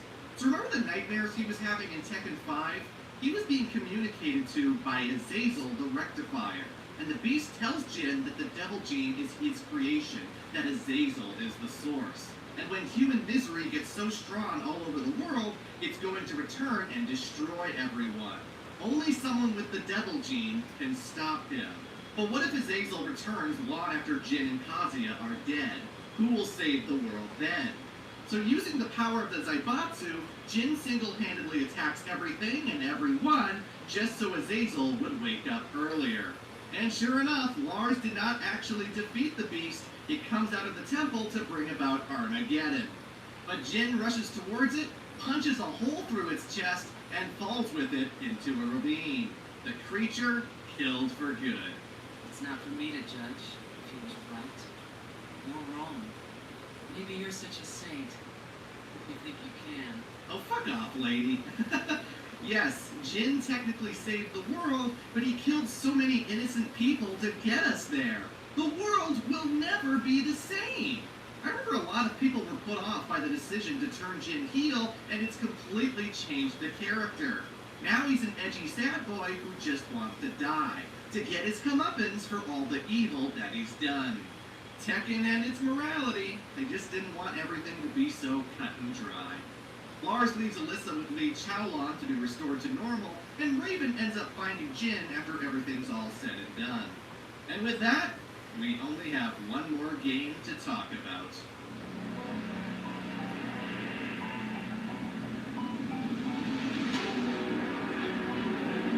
So as of August 2022, this is the newest game in the series. It has a 2-hour-long story mode that aims to explain a pressing question that many fans have had for years. Who was Heihachi's wife? Who was Kazuya's mother? Believe it or not, the identity of this character was hinted at ages ago in Tekken 2, because in the dojo stage, you can find an engraved marking pairing up the names of Heihachi and Kazumi. This is something that's actually existed since 1996. But Tekken is a very secretive and mysterious franchise, so it was left alone until now. Not much has changed since the end of Tekken 6. Azazel may be dead, but the war between the Mishima Zaibatsu and G Corporation is still raging strong. With Jin missing in the Middle East, the Zaibatsu is running aimless. This forces Heihachi to return from the shadows, storming in to take his company back. And Nina sends the entire Tekken force after the guy. Dudes armed with machine guns and grenades and rocket launchers. And Heihachi still swats all of them away like the flies they are. Are you starting to understand why this man is one of my favorite video game characters ever? Heihachi beats Nina's ass, declaring the company his once again. And Nina, with nothing better to do, decides to serve under him. With the Zaibatsu back in his control, Heihachi announces the King of Iron Fist Tournament 7. The purpose of this competition is to draw out Kazuya and expose him for who he really is. You see, the King of Iron Fist Tournament 2 wasn't televised, so no one but Heihachi really saw his devil form. And the only time he ever transformed again is when he fled on Maru back in Tekken 5. No one knows what this guy is capable of, only that he's the hero who fought Jin Kazama. This tournament will be the perfect venue to show everyone that he is in fact the devil. And that's why the Zaibatsu can't possibly stop fighting this war, because they're the good guys, actually. It's quite the plan indeed. But while meditating inside of his dojo, Heihachi is visited by a special guest. Whoa! What the hell? That's Akuma. Akuma, if you're unfamiliar, is from Capcom's Street Fighter franchise. Ever since Super Street Fighter 2, this guy has been a special boss fight, one of the deadliest villains in the lore. He's a man who sacrificed his humanity to gain the ultimate power, the Satsui no Hado. His motivation is to find a truly worthy opponent, constantly egging Ryu, the series hero, into joining the dark side. That's all well and good, but what the hell's he doing here? I'm no stranger to the concept of guest characters, but they're not typically driving the plot. Like when you're playing Mortal Kombat 11, it's not like RoboCop shows up out of nowhere to save the day. But Akuma is integral, because he is here to deliver vengeance on behalf of Kazumi Mishima.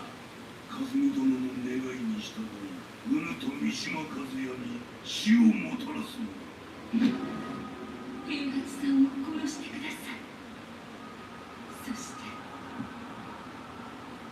和也のことも。バカバカしい。その話が本当なら、なぜ今頃になって現れた？運など力を持つまで待っておっただけど。What? For context, Kazumi died on the exact same day that Kazuya was thrown off the cliff. That was like 40 years ago. Akuma was given a task to prevent two men from destroying the world, and he waited until after a fucking world war to start killing them. Nothing about Tekken makes any goddamn sense. So the two battle each other, and because Capcom has really tight protection on their character, Akuma, of course, defeats Heihachi.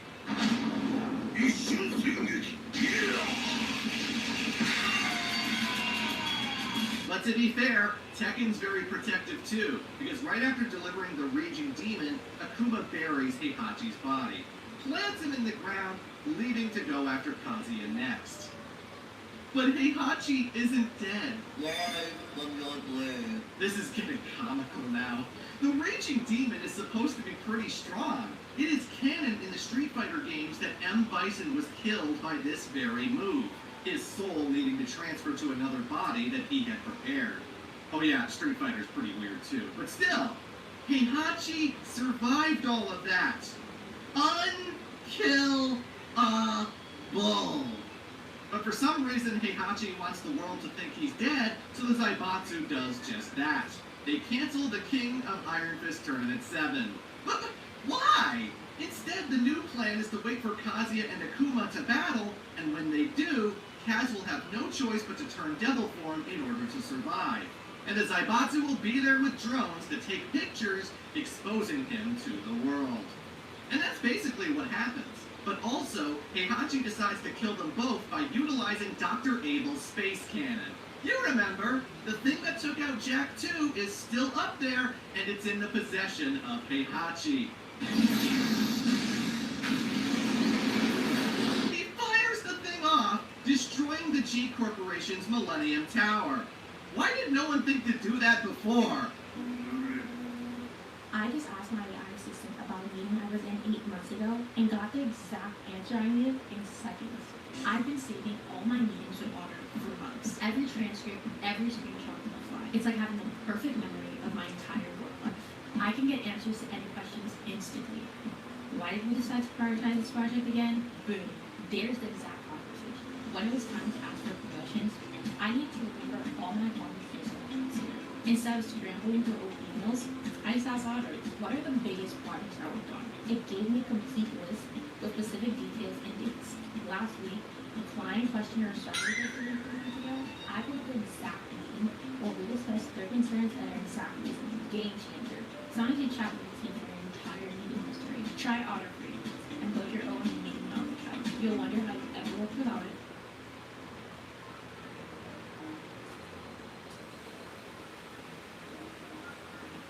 Checkers and Rally's $5 MVP meal deal makes you a big deal. Choose the new mushroom Swiss, spicy chicken, or cheese double with fries, drink, and dessert. Just $5. Be a big deal for just $5. Only at Checkers and Rally's. This eats different.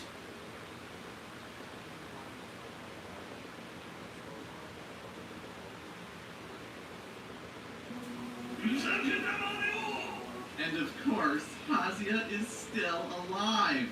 The world turns on him. Heihachi sends the devil pictures to the media, and everyone is so shocked and horrified to learn that the world's savior is actually Satan. So Kazuya gets revenge by firing his big fuck-off devil laser into outer space, destroying Dr. Abel's space cannon. And this causes satellite debris to crash into a major city, which turns the public back against the Zaibatsu. I'm not kidding. Apparently the public is under the impression that the Zaibatsu did it on purpose. Why would they do that? The atrociousness of the fighting is inconceivable to the average person, and they soon forgot about Kazuya transforming into a devil. Because apparently that's something you forget. Anyway, one thing Tekken 7 does different from the other games is tell its story through the eyes of a journalist. One who's covering the Mishima family, looking for information on how this whole war started. He approaches Heihachi asking for an interview, and surprisingly, he accepts. See, this is Heihachi's last stand.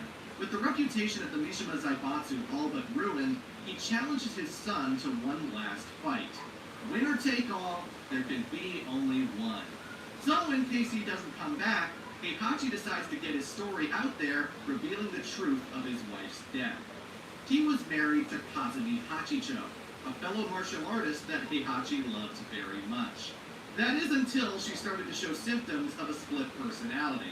And this alter ego reveals that she married into the Mishima family purely to kill Heihachi before he eventually becomes a threat to the world. The Hachicho family has been forever cursed with the devil gene, exacting vengeance on whomever they please. They have a fierce fight, but again, Heihachi is just too damn powerful.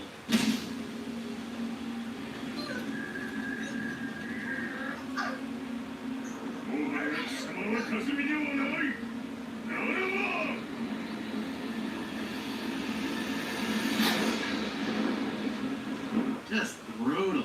Snaps his wife's neck despite how devastated it leaves him. And so we have a bit of a retcon here. Heihachi did not throw his son off the cliff to see if he was worthy of the Mishima name. He did it because he wanted to see if his son had the devil gene. Which is a little confusing. If he does survive, then why would you raise him knowing full well there's a split personality just waiting to kill you? But if he dies, well, good one, dude. You just murdered your innocent son for no reason. Oh, the twisted morality of Tekken, trying to make us sympathize with the man who laughs maniacally and bombs buildings with laser cannons. Kazumi knew he was a monster, so I'm not sure she's actually a villain. But hey, Kazuya and Heihachi meet inside a volcano for their final showdown. And my recap can't possibly do it justice. It's got multiple phases, flashbacks to the past 20 years of Tekken games, Kaz fights in his devil form, Heihachi turns Super Saiyan. These guys just beat the living shit out of each other, Kaz even nuking his old man with lasers, that he somehow survives.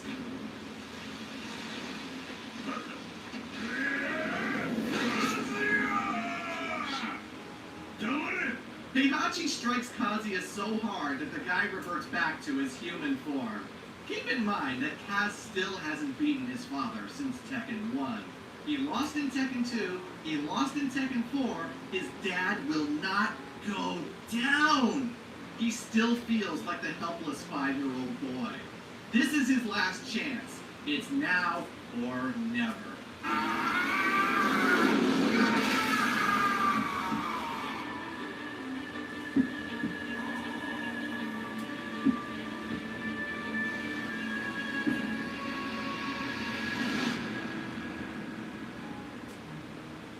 And he does it.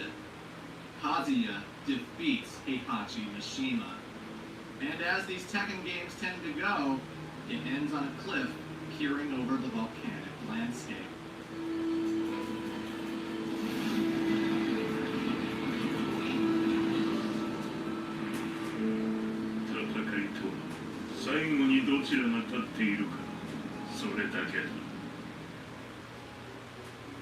After all of that, Heihachi Mishima is finally dead. God damn. So where does this leave the story of Tekken? Well, one thing I glossed over is that Lars ends up finding Jin in the Middle East and brings him to Li Chaolan for protection. He spends the entire game unconscious until the very end. 世界にこの戦乱を引き起こしたのは貴様である。これを収めるのもまた貴様の宿命。デビルの力を持つ者として。カズヤ、俺が殺す。And that, ladies and gentlemen, is the insane lore of Tekken.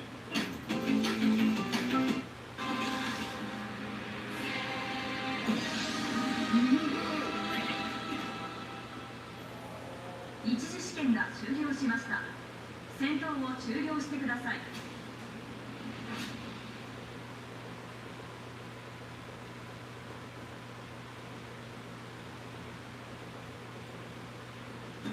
Looking for tax help? Now there are TurboTax experts right in your neighborhood. They get to know your unique situation and get you every dollar you deserve. So hand off your taxes to a local TurboTax expert today.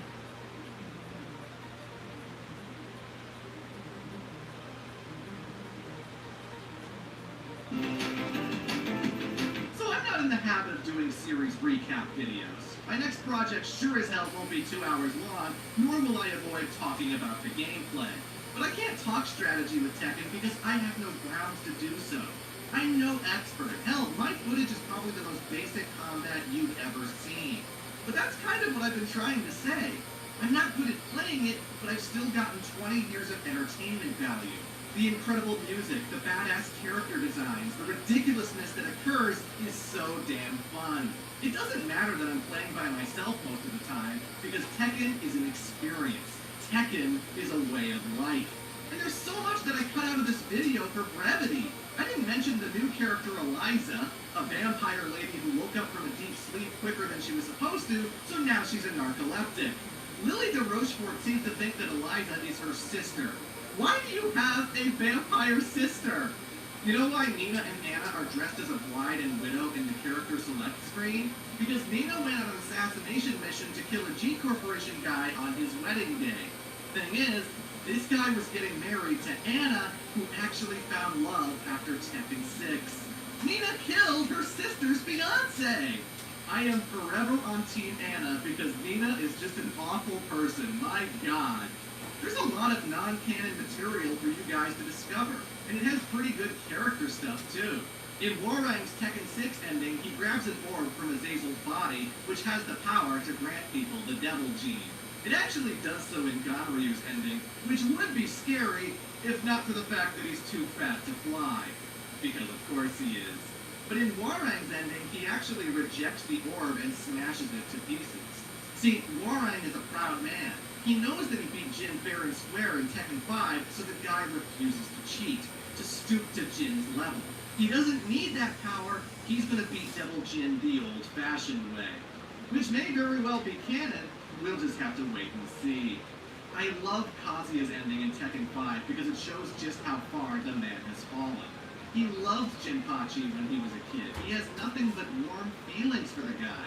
And yet, the prospect of power is just far more intoxicating, so he gladly kills his grandpa, smiling like the devil he is. There's a lot of great shit here. So I apologize if I missed out on talking about your favorite character. I'm also sorry if I got any details wrong. It's kinda hard to keep track of all this. Please be kind, please be kind. If there's any wacky shit in the story that you think I've glossed over, feel free to mention it in the comments section. Tekken 8 seems to be on the horizon, and I look forward to seeing just how crazy that it's going to be. So until then, let's get ready for the next battle. Don't forget to subscribe!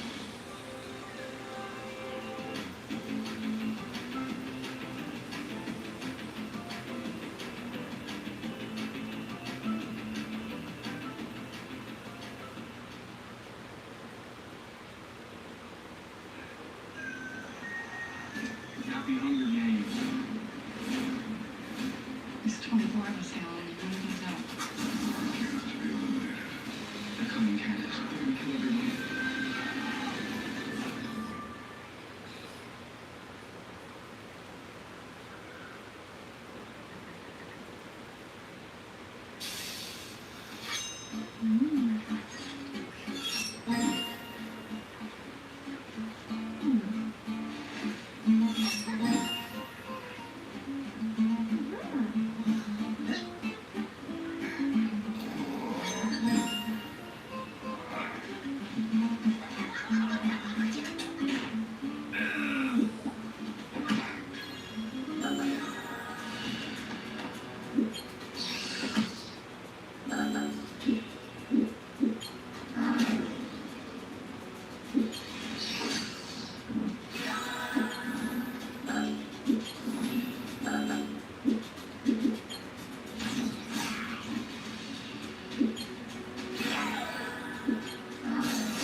nice because I didn't realize they're so cheap, and even with this RAM shit going on, you know, you can get like essentially like an almost brand new M.2 terabyte drive for like $100, you know, and then if you really just want the speed and stuff, or for something small, it's like you know, like 128 gigabytes for $20. It's like there's no reason at all to get a hard drive, you know, when stuff is that cheap. And then I do plan to have a large hard drive like NOS storage, you know, but as far as for all the other computers and stuff, man, everything is just like solid state now, man. I mean, maybe I'll have like a terabyte, one of them or something, or all of them, you know, but like for me, like 512 is terabyte, man, it's like a minimum.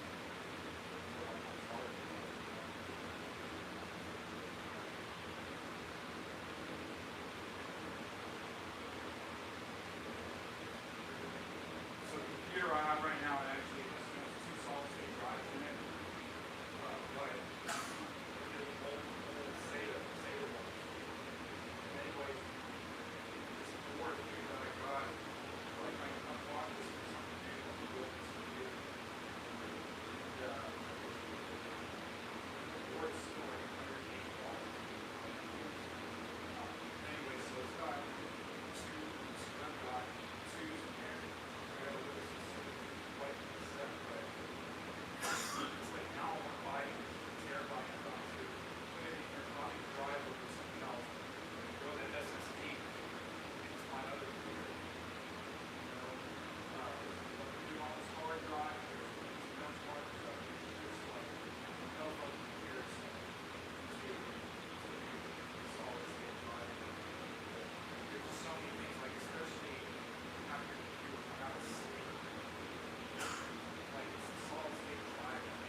kitty cat.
first world to play professional rollerball with the fiercest animals in the most dangerous stadiums.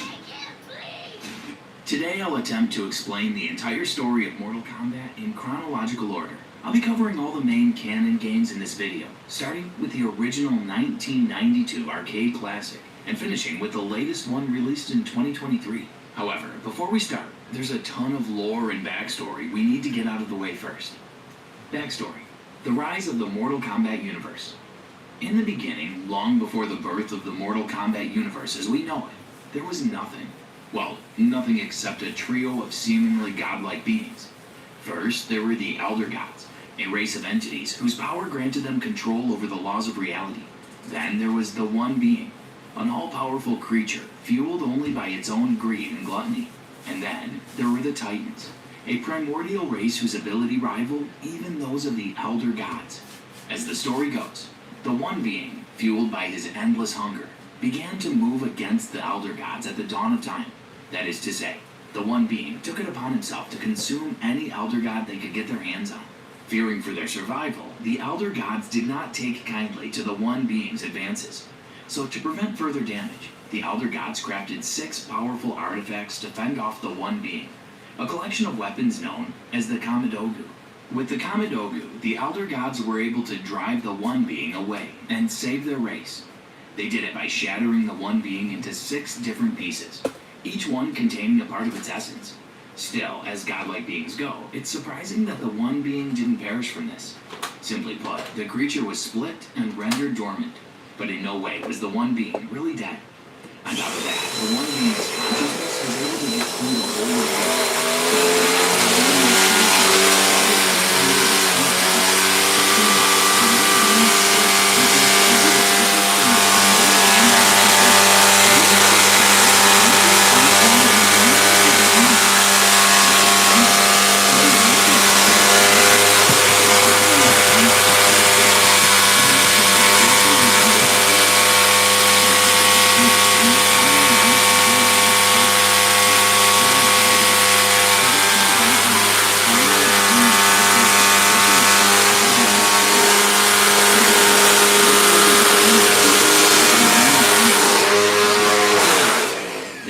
Twin worlds known as XII and Chaos Realm, 2 faces of the same coin.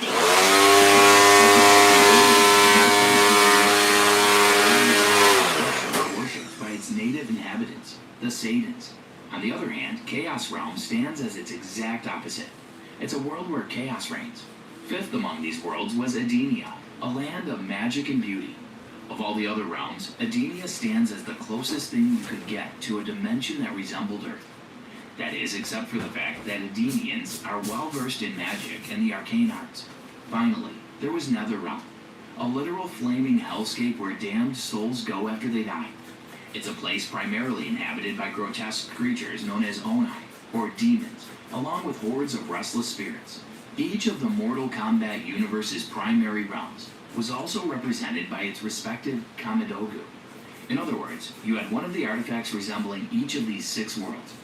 Now, we won't go much into it just yet, but there's also a collection of other minor worlds aside from the 6 main realms, such as Dream Realm and Nightmare Realm.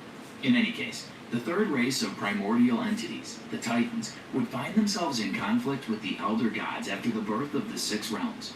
As a result, the Titans would recede from the annals of history. Well, all except one, a Titan named Kronika. Without getting ahead of myself too much, all you should know for now is that Kronika would eventually play a huge part in the overarching lore of the Mortal Kombat universe.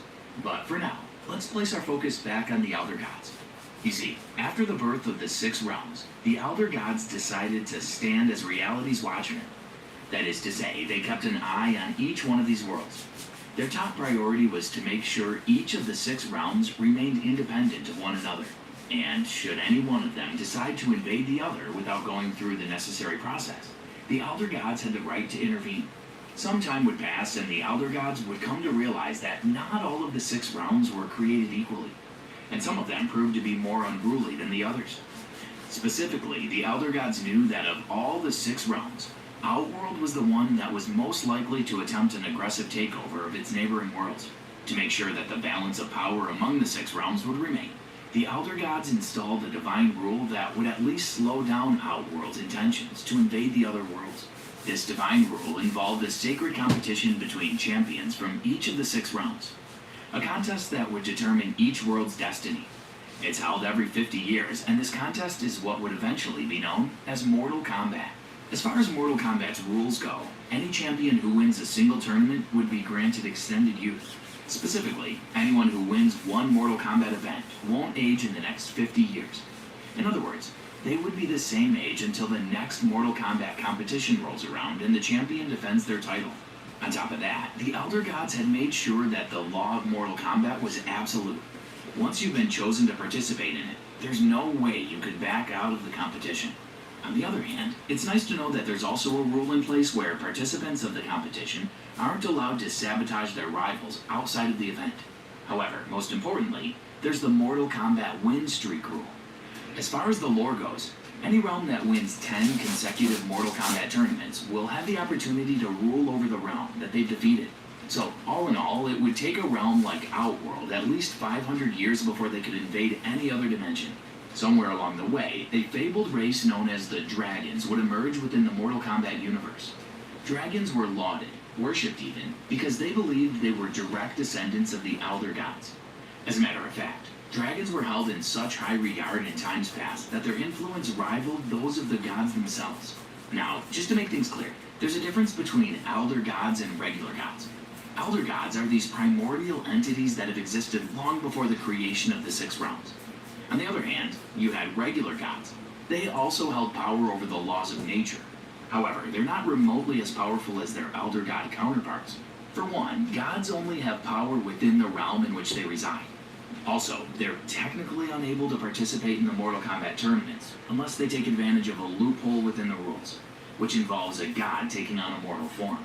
Now, gods are usually installed as protectors of their respective realms. A good example of this would be the classic MK character Raiden, who isn't just the god of thunder, but also the designated guardian of Earthrealm itself. In any case, dragons came into existence at some point in Mortal Kombat's history. Apparently, Outworld was once populated by this race, but then they quickly disappeared for unknown reasons. However, back then, not every dragons left Outworld. One remained, a dragon who went by the name Onaga. You see, true to his Outworld roots, Onaga had the interesting idea of ruling over his own realm. So instead of packing things up and going with his other dragon bros, Onaga decided to stay in Outworld and master his abilities there, all in the hopes of one day using them to rule over the entire realm. And as luck would have it, Onaga got what he wanted. Using his immense powers and strength, Onaga eventually took control of Outworld to become its Dragon King. Make no mistake though, some good came of this turn of events. You see, prior to Onaga's rise to power, Outworld was a fragmented realm, ruled over by various petty kings and leaders.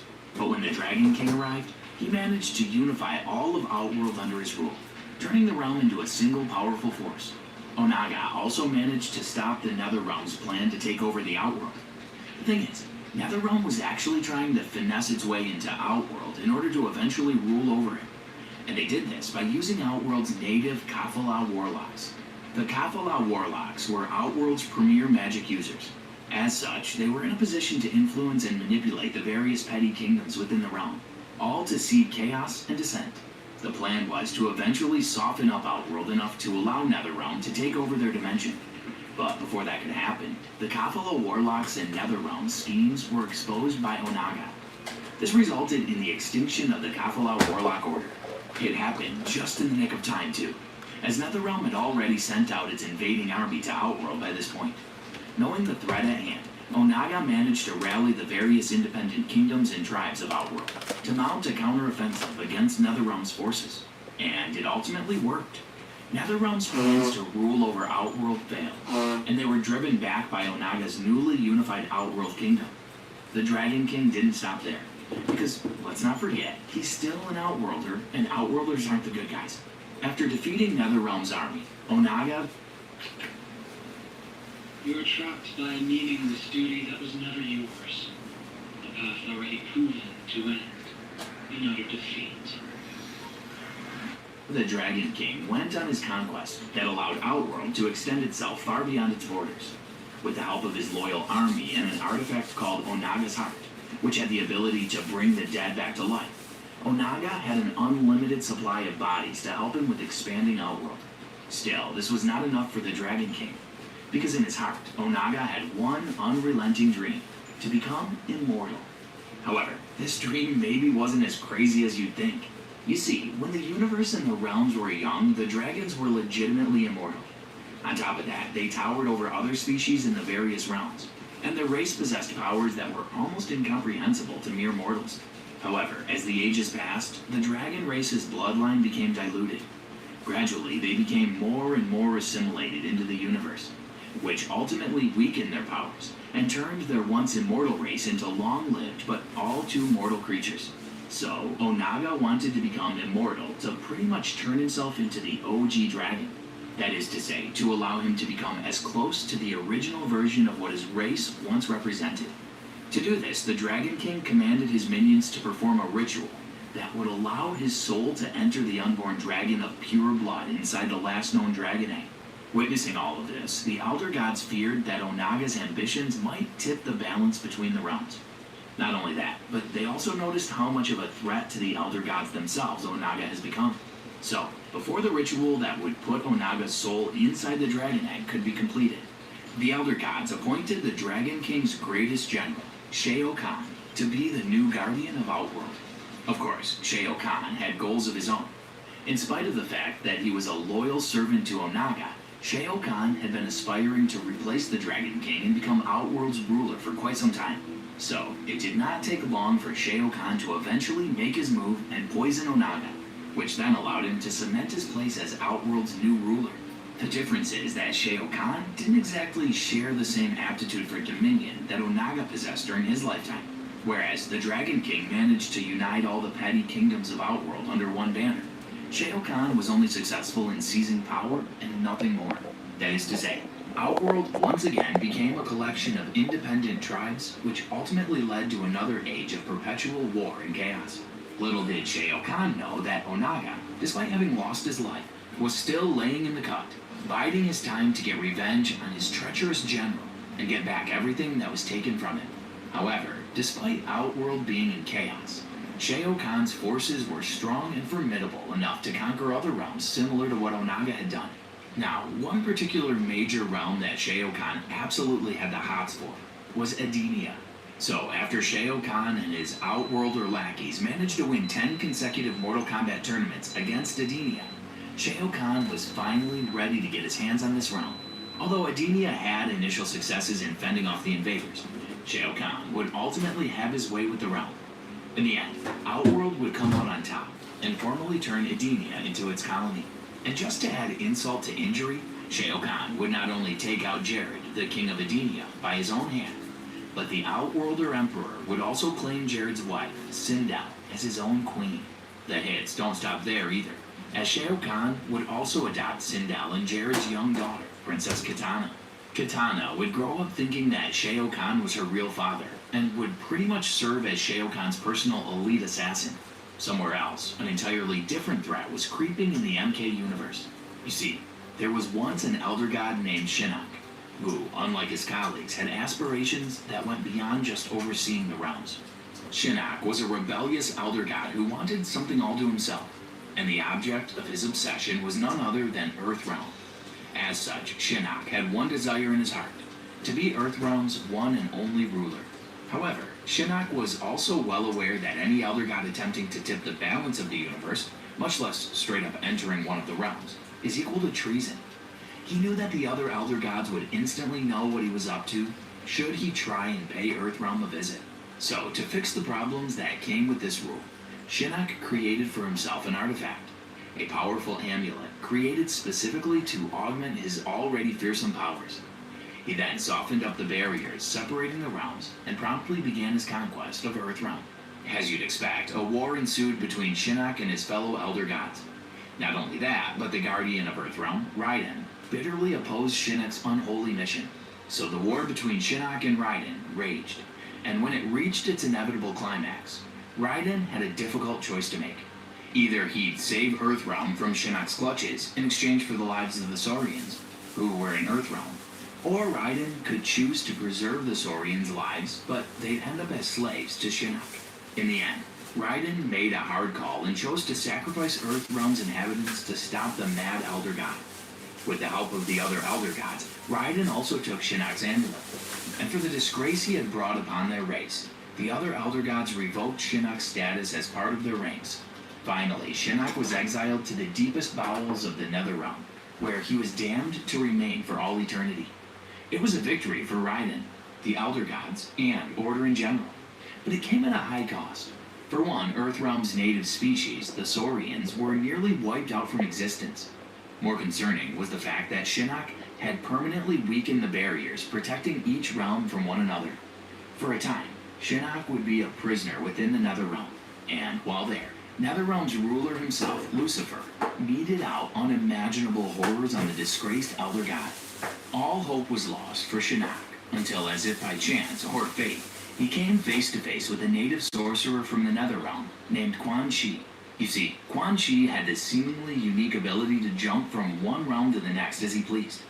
And like Shinnok himself, Quan Chi was also quite an ambitious sorcerer. From there, Shinnok and Quan Chi would form a partnership. Together, they would mount a rebellion against Netherrealm, effectively dethroning Lucifer and allowing Shinnok to take this dimension for his own. Meanwhile, he showed his gratitude to Quan Chi by gifting him with more supernatural powers. In addition to that, Quan